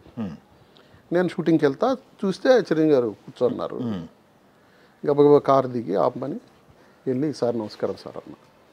ఆయన లేచి నిల్చొని కుర్చీ తెమ్మని, ఆయన కుర్చీ తెచ్చి నేను కూర్చున్నాక ఆయన కూర్చున్నారా. ఇప్పుడు అలాంటప్పుడు ఆ మర్యాదను మనం కూడా కాపాడుకోవాలి. దగ్గరగా వెళ్ళి మనం ఏదన్నా గబుక్కుని నోరు జారి ఏదన్నా మాటనో లేదంటే అంటే అంటామని కాదు, మనం ఏదో సరదాగా జోకేసి అది హర్ట్ అయ్యి ఎందుకు మనకి? అంతే, మనకు గౌరవిస్తారు, మనం ఆ గౌరవాన్ని ఉంచుకోవాలి. మనం ఏం తప్పుగా మాట్లాడడం మనం అంటే ఇష్టమే. బాలకృష్ణ గారు అంటే అదొక టైప్ కాబట్టి ఆయనతో సరదాగా ఉండేవాళ్ళం. అవునా? తాగాడుకుంటూ. అవునా? భోజనం ఇద్దరం కలిపే తినేవాళ్ళం. అవుట్డోర్లో ఉన్నాం, అది కూడా 50 రోజులు ఉన్నాం, ఒక్క మగాడు. ఓ, వైవి చౌదరి సినిమా 50 రోజులు. అది ఆ సెట్ పూడిపల్లి ఏటి పక్కన, మన పాపికొండల పక్కన. అక్కడ ఒక చిన్న అమ్మవారి టెంపుల్ ఉంటే ఆ సెట్ పక్కనే మంచి అమ్మవారి చాలా మహిమగల ఇది ఒరిజినల్ టెంపుల్. ఓ, నేను అక్కడ నా భార్య పేరు మీద పూజ చేయించి శారీ పెట్టి అన్నీ కూడా చేసి వచ్చా. అక్కడ ఈ వచ్చిన వాళ్ళు ఈ వేటలు గిట్లు కోసుకుంటుంటారు. వాళ్ళు అక్కడ ఉంటాయిగా హోటల్స్ అనో, అక్కడ హోటల్ ఆవిడని పరిచయం చేసుకొని ఆవిడ దగ్గర రోజు నేనే ఒక కర్రీ రసం కొంచెం ఇంటి భోజనం అలవాటు, చేయించుకొని తెప్పించేవాడిని. ఓకే. బాలయ్య నేను అందరం కూర్చొని ప్రొడక్షన్లో కూడా చేసేవాళ్ళు. అదే. బట్ మనకు కావాల్సింది ఏదో చెప్పి చేయించుకొని ఓకే. సరదాగా ఉండేవాళ్ళు. ఓకే. రాజశేఖర్ కూడా బాగా జోవియల్. ఓకే. ఓకే. రాజశేఖర్ కూడా బాగా జోవియల్. జీవిత్ గారు నాతో నేను ఫస్ట్ యాక్ట్ చేసిన జీవిత్ గారితోనే. Yes yes. కృష్ణంరాజు గారు, కృష్ణంరాజు గారికి మేము అది కూడా అవుట్డోర్ కాకినాడ. అబ్బో, ఆయన మర్యాదలు మామూలుగా ఉండమంటారు. ఇంత క్యారియర్లు 2 వచ్చాయి. క్యారియర్ తీసుకెళ్ళి చిన్నవాళ్ళ రూమ్లో పెట్టండి అనేవాడు. ఓకే. అక్కడ నా దగ్గరికి అందరు కూడా వచ్చేవాళ్ళు. ఆయన అదొక టైపు. కృష్ణ గారు అంటే చెప్పాను కదా కాంబు. ఈ జనరేషన్తో ఓన్లీ మహేష్ బాబు గారు ఒక్కతారా మీరు చేసింది? ఈ జనరేషన్లో అంటే ఇప్పుడు కొత్త హీరోలతో పెద్దగా, కొత్త హీరోల్లో శర్వానంద్, శ్రీ విష్ణు. శ్రీ విష్ణు, అవును, వీళ్ళతో చేశాను. అంటే ఎన్టీఆర్, ప్రభాస్ వీళ్ళతో పడలేదు క్యారెక్టర్లో. ఎన్టీఆర్తో చేయలేదు, ప్రభాస్తో చేయలేదు, అదే రవితేజతో కూడా చేయలేదు. రవితేజ కాకపోతే క్లోజ్. ఎందుకంటే ఇద్దరం కెరీర్ ఒకటేసారి బిగిన్ అయింది. తన అసిస్టెంట్ డైరెక్టర్గా, నేను ఆర్టిస్ట్గా. ఓకే. మీరు ఆర్టిస్ట్గా పనిచేసేటప్పుడు అసిస్టెంట్ డైరెక్టర్గా చేసేవాళ్ళ? అసిస్టెంట్ డైరెక్టర్గా. ఓకే. తగిలారా మీకు? అంకుశం కన్నడకి వెళ్ళాను. అంకుశం తెలుగు చేశాక అంకుశం కన్నడ మన రుద్రనేత్ర అని తీశారు రాజుగారు వాళ్ళు. ఓకే. వాళ్ళు అరాక్ కాంట్రాక్టర్స్. వాళ్ళు రవితేజకి బాగా క్లోజ్. వాళ్ళ ఆఫీస్కి వెళ్ళి నేను, రవిరాజ గారు దానికి సార్ నేను ఈ మాదిరి తెలుగులో చేశాను. అప్పటికి శివ చేస్తున్నాను కానీ రిలీజ్ కాల. ఓకే.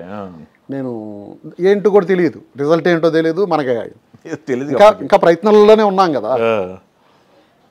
ఆ రవిరాజ గారిని వెళ్ళి సార్ నేను మాదిరి, ఆ ప్రొడ్యూసర్స్ కూడా కొంచెం తెలిసిన వాళ్ళే, తెలుగులో చేశాను, అది నేనే చేస్తాను సార్ ప్లీజ్ అని చెప్పి అడిగితే, సో డైలాగులు కూడా ఏమి ఉండవు, సరేలే ఎవరని చెప్పి బెంగళూరు తీసుకెళ్ళారు. బెంగళూరు తీసుకెళ్లారు. ఒక 2 రోజులు షూటింగ్ లేదు. ఎప్పుడు వస్తుందో ఆ సీక్వెన్స్ చూద్దాము అని మా అన్న ఉన్నాడు బెంగళూరులో. వాళ్ళ ఇంట్లో ఉన్నా, ప్రత్యేకంగా నేను హోటల్ గీటలు తీసుకుని. ఈ లోపల శివ రిలీజ్ అయ్యి ఎక్కడికో వెళ్ళిపోయింది. సరే బాయ్ అని చెప్పేసి వచ్చేసాను. అవునా? చేయలేదు అది.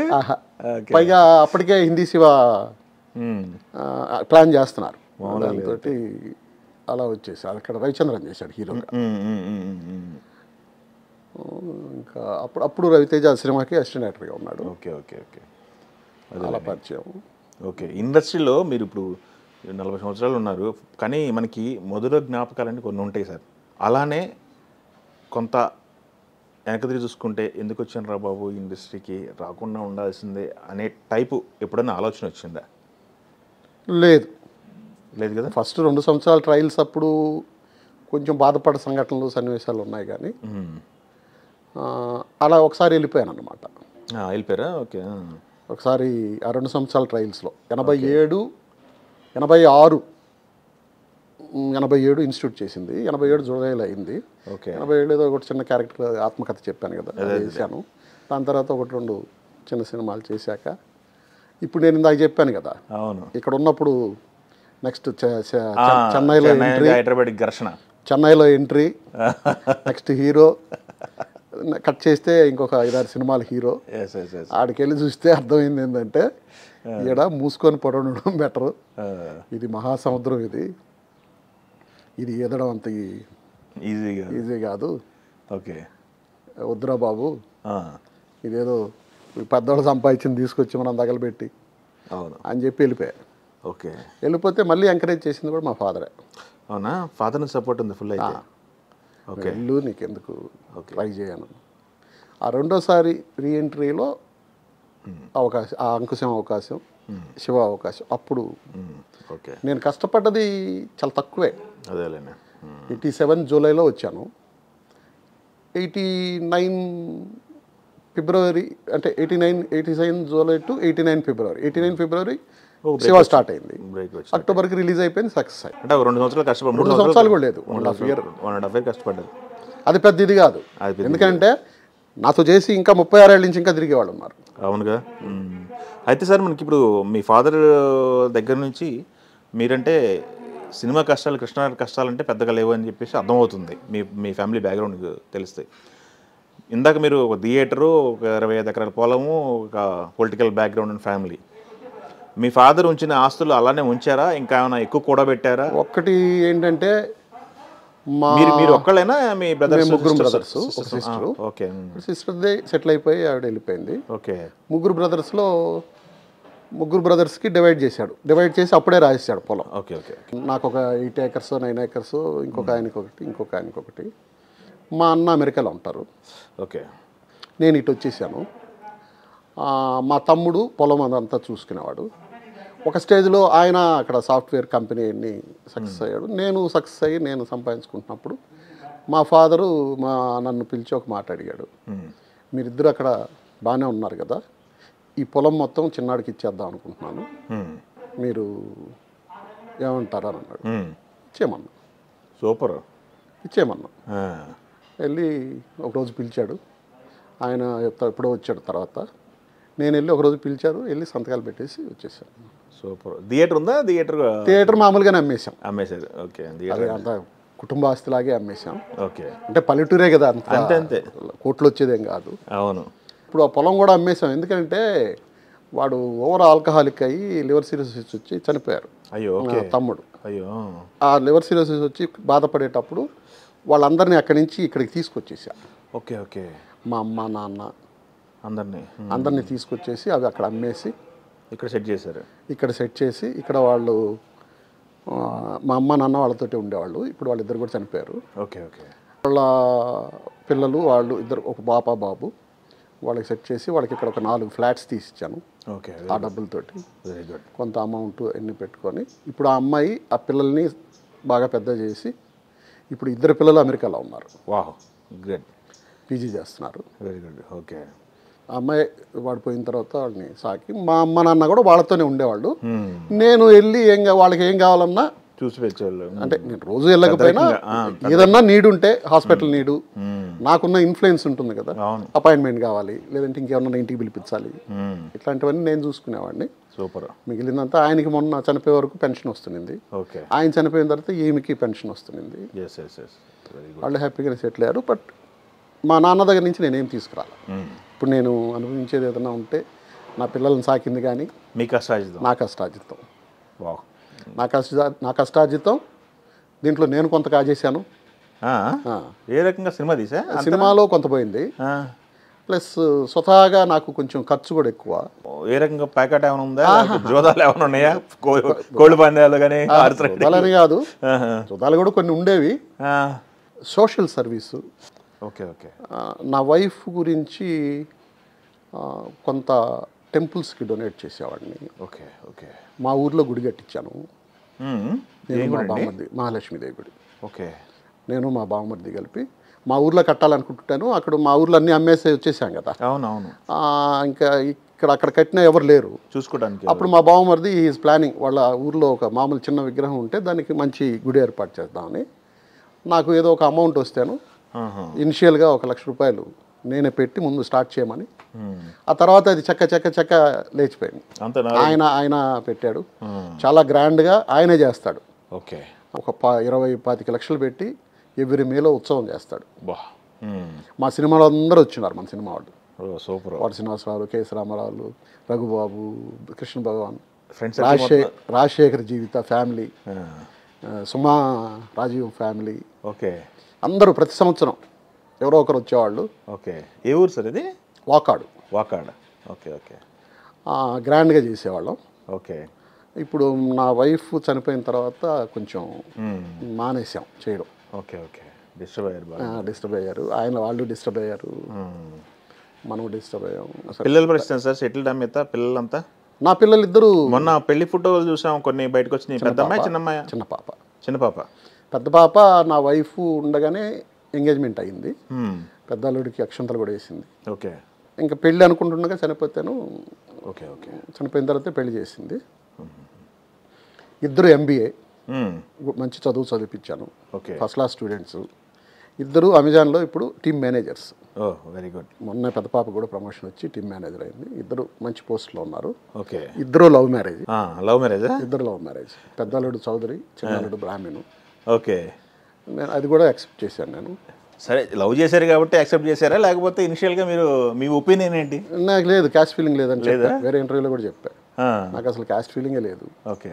నాకు మొన్నటిదాకా నాకు రోజు వండి పెడుతుంది హరిజన్. ఓకే. నా ఇంట్లోనే పడుకొని వాడు నా ఇంట్లోనే ఉండి నాకు రోజు భోజనం చేసి పెట్టేది హరిజన్. Okay, very good. నాకు అసలు ఇదే లేదు. ఎస్, మనిషి శుద్ధంగా ఉండాలి, మనసు శుద్ధంగా ఉండాలి. ఎస్. వాళ్ళిద్దరండి అల్లుళ్ళు అల్లుళ్ళు సాఫ్ట్వేరేనా? ఒక అబ్బాయి, ఇద్దరు బీటెక్కే. ఒక అబ్బాయి బీకామ్ అనుకుంటా, ఒక అబ్బాయి బీటెక్కే. చిన్న అల్లుడు ఆమెతోటే వర్క్ చేసేవాడు అమెజాన్లోనే. ఇప్పుడు ఏదో మారాడని చెప్పింది మొన్న, ఆ కంపెనీ ఏదో తెలియదు. పెద్దలుడు మాత్రం పెళ్ళప్పుడే నాకు ఉద్యోగం ఇష్టం లేదు, I want to do business అన్నాడు. సరే నీ ఇష్టం అని అన్న. చాలా రోజులు పబ్ నడిపారు, బారు, రాఘవేంద్ర థియేటర్లోనే. ఓకే. ఆ కోవిడ్ అప్పుడు బాగా డిస్టర్బ్ అయింది కదా. అబ్బో, అప్పుడు మొత్తం భయంకరంగా 2 years పోయింది కదా. తర్వాత కొంచెం తీసేసి ఇప్పుడు కాఫీ షాప్ రన్ చేస్తున్నారు నల్లగండ్ల దగ్గర. Okay, okay. వాళ్ళ బతుకు వాళ్ళు హ్యాపీగా ఉన్నారు. ఎస్, నన్ను ఏదైనా కావాలంటే నేను సంపాదించింది ఇదిగో అమ్మ తీసుకోండి అని ఇస్తా. Yes, yes, yes. నేనేం చేసుకుంటాను. ఎస్. మీకు ఏంటి సార్, ఇప్పుడు వర్క్ ఉన్న రోజు వర్క్ చేసుకుంటారు, వర్క్ అట్మాస్ఫియర్ ఎంజాయ్ చేస్తారు. పిల్లలు పెళ్ళిళ్ళు అయిపోయి వెళ్ళిపోయారు, ఇంట్లో మిస్సెస్ ఏమో అలా జరిగింది, ఎవరి చేతిలో లేనిది అది. ఇప్పుడు మీ పరిస్థితి ఏంటి? మిమ్మల్ని మీ పిల్లలు కానీ మిమ్మల్ని ఒక్కరిని వదిలేయటానికి ఇష్టపడ్డారా? అంటే మొన్న అంటే నాకు బాగా క్లోజు మా అత్తయ్య వాళ్ళ ఫ్యామిలీ. ఓకే. నా వైఫ్, మా బావమరిది. మా అత్తయ్య మొన్న అడిగింది పెళ్ళి అయిన తర్వాత, చిన్న పాపది, ఏమయ్యా ఒక్కడే ఉండగలవా అని అంటే, తప్పదు కదమ్మా, ప్రస్తుతానికైతే ఏమి. అత్తగారిని కూడా అమ్మ అంటారా? Okay, very good. తప్పదు కదమ్మా,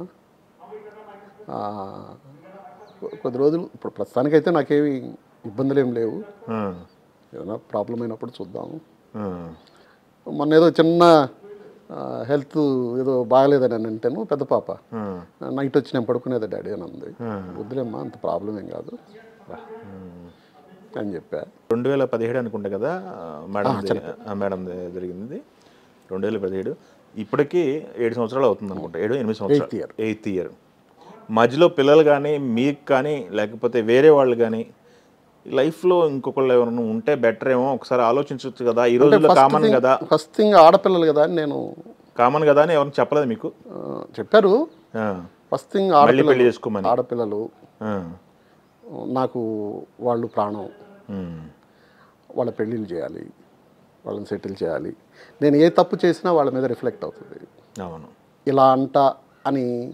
మన పైగా సినిమా దీంట్లో ఇంత అయితే ఇంత చేస్తారు. సెలబ్రిటీ అనేది భూతద్దంలో ఉంటుంది. ఇప్పుడు వాళ్ళకి ఏదైనా సంబంధం వచ్చినా ఆయన ఇలా అంట అని అన్నా బాగోదు, నా తప్పు వాళ్ళ మీద రిఫ్లెక్ట్ అవుద్ది. రెండోది, ఇప్పుడు నేను తీసుకొచ్చేవాళ్ళు నా పిల్లల్ని నేను ఒకలా పెంచుంటా. అవును, వాళ్ళని ఏదైనా ఇబ్బంది పెట్టే మాట ఒక్కటన్నా నేను పడలేను, అంతే కదా. బాగా ప్రాక్టికల్గా ఉన్నారు, గట్టి అస్సలు పడలేము, వద్దు.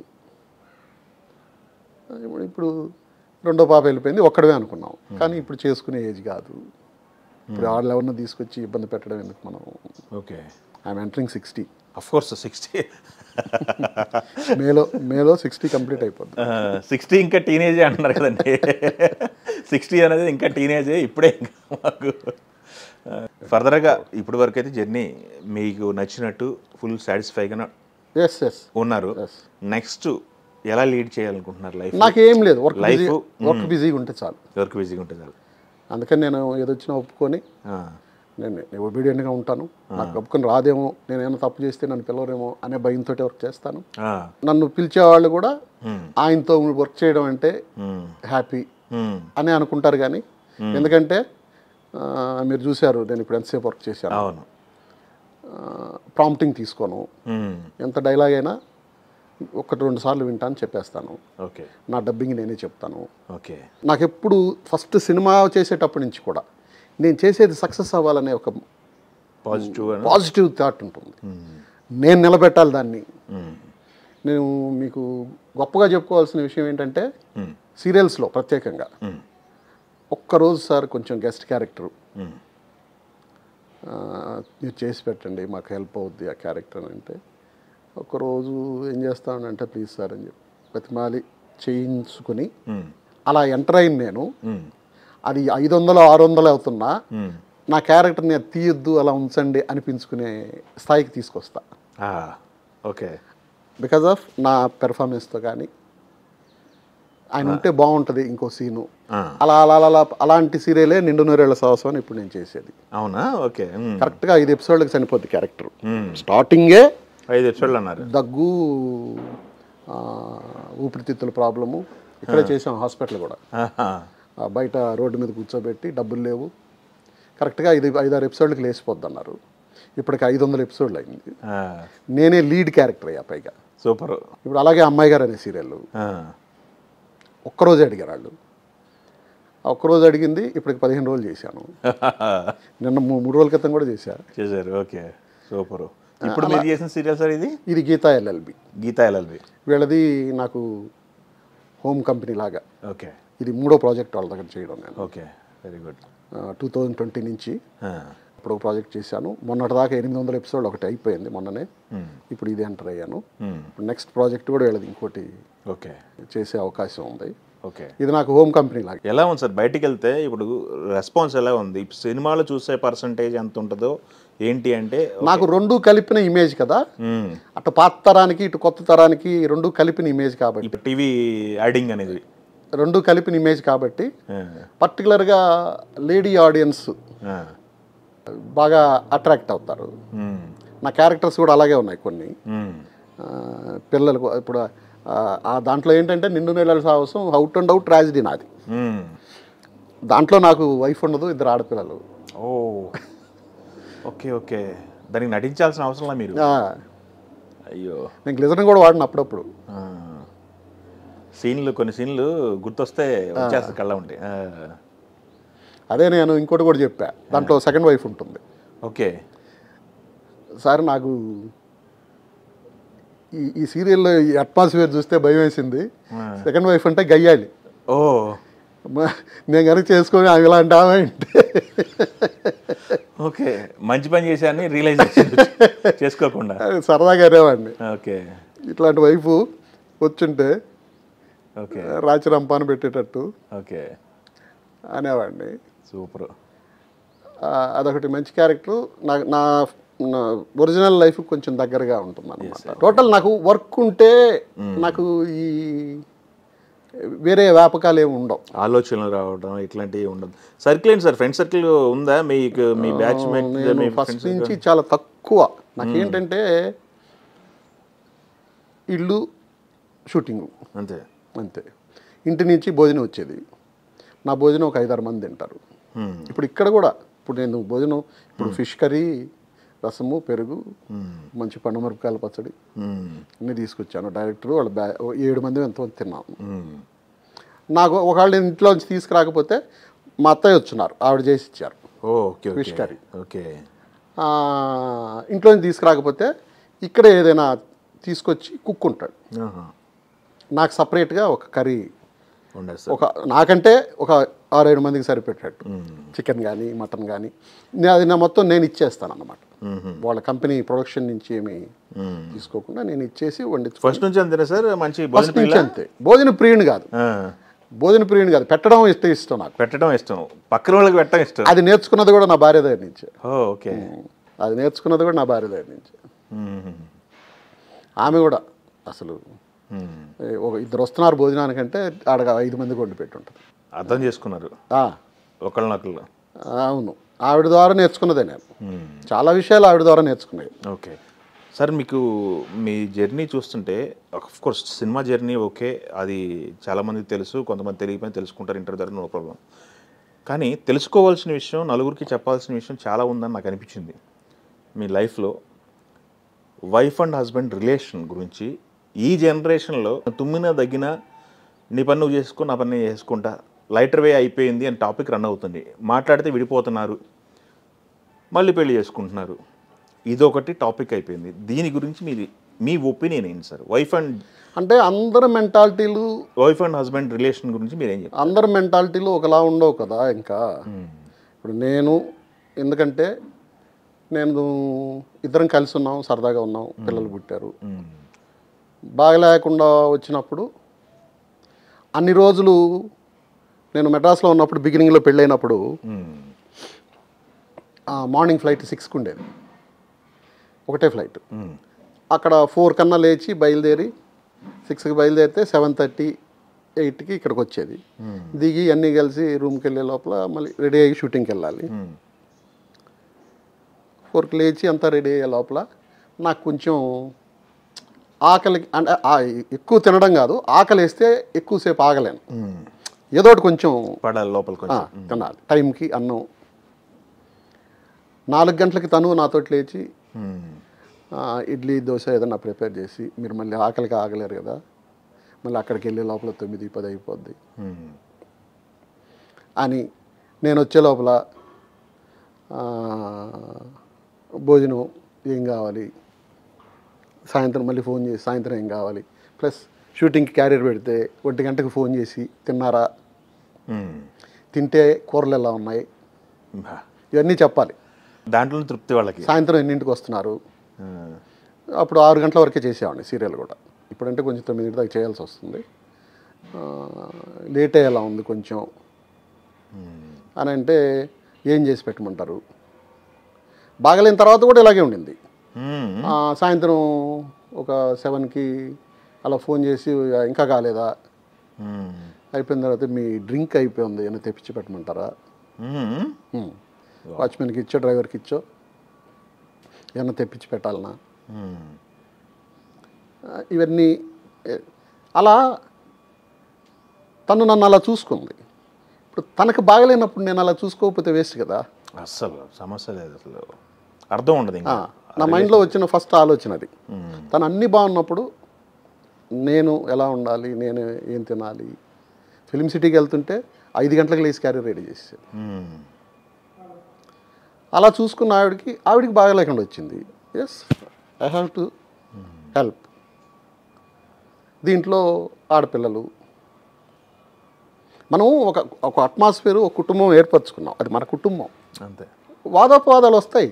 నేను నా వైఫ్ కూడా అరుచుకున్న రోజులు ఉంటాయి, తిట్టుకున్న రోజులు ఉంటాయి, ఫ్యాక్షన్ ఆఫ్ సెకండ్ ఉంటాయి. అవి అలా అని అలిగి వెళ్ళిపోరుగా.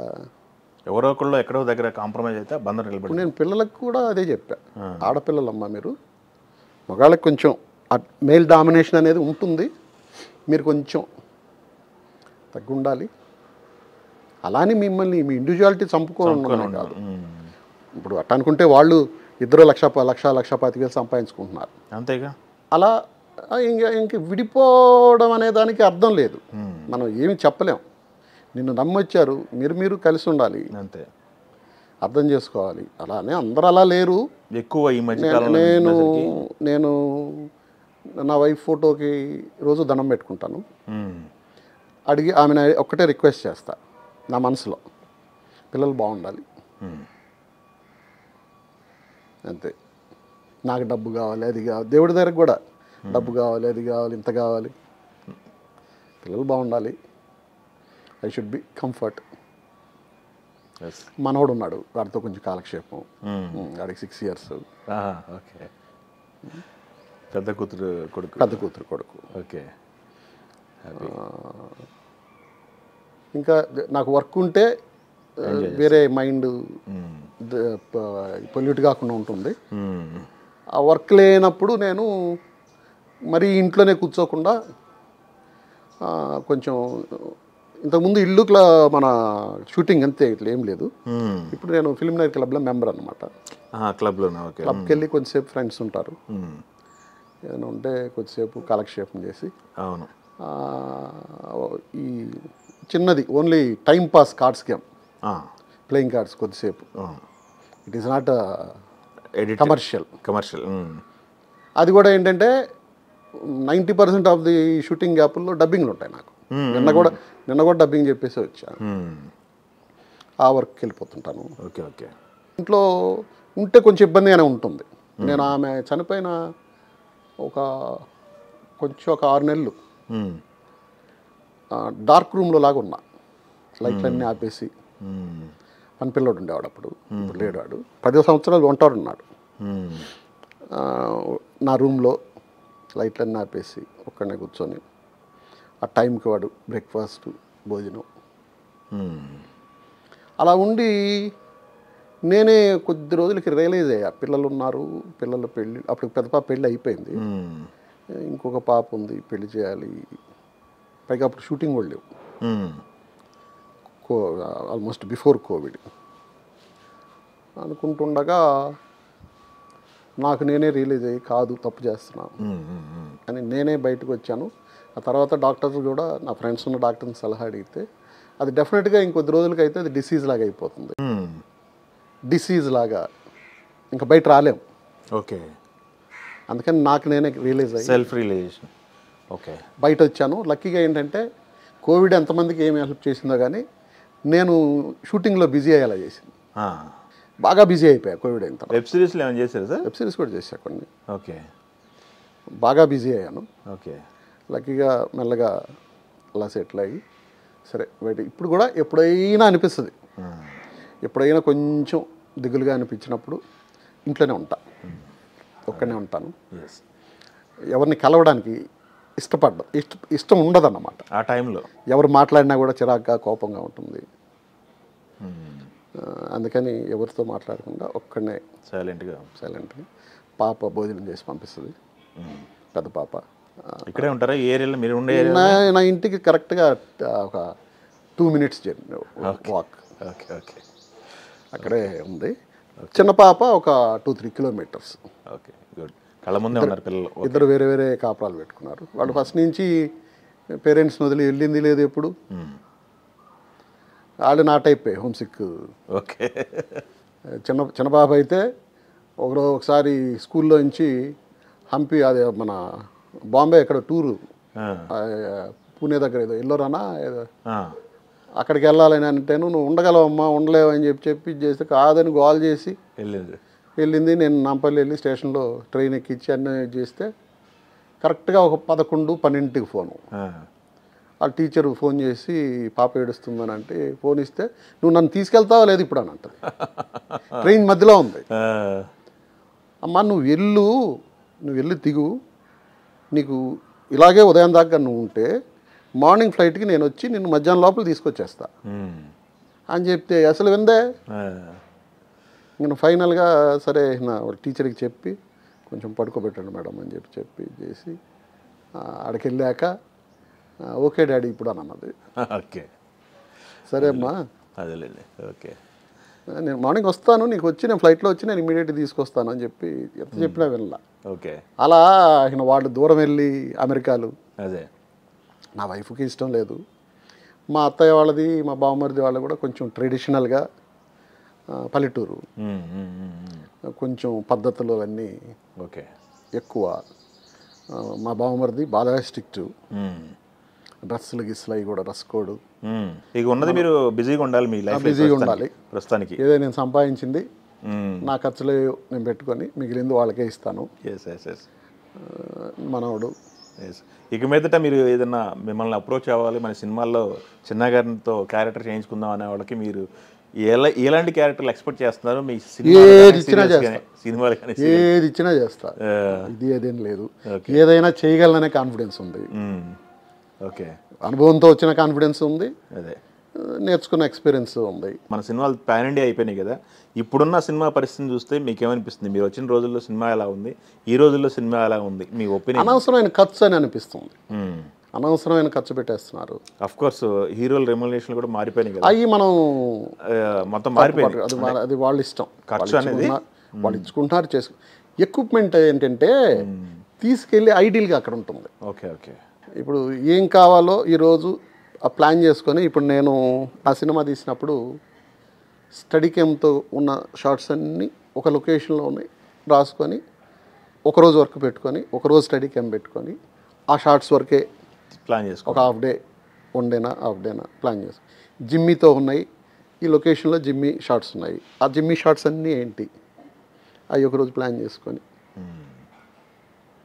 ఇప్పుడు రోజు జిమ్మీ తెచ్చిపెట్టి అక్కడ పెట్టుకోండి, అవసరమైతే వాడదాం అని అంటే అన్నెసరీ వేస్ట్, ఎవరు తిన్నట్టు కాదు కదా. ఖర్చు ఆల్ ది బెస్ట్ అండి, మంచి మంచి క్యారెక్టర్లు చేయాలి, ఇంకా మీరు అచీవ్ చేయాలి, చాలా హైట్స్ అచీవ్ చేయాలని కోరుకుంటూ తెలుగు ప్రేక్షకుల ద్వారా ఆల్ ది వెరీ బెస్ట్ అండి. Thank you Thank you, sir. Very much. Thank you.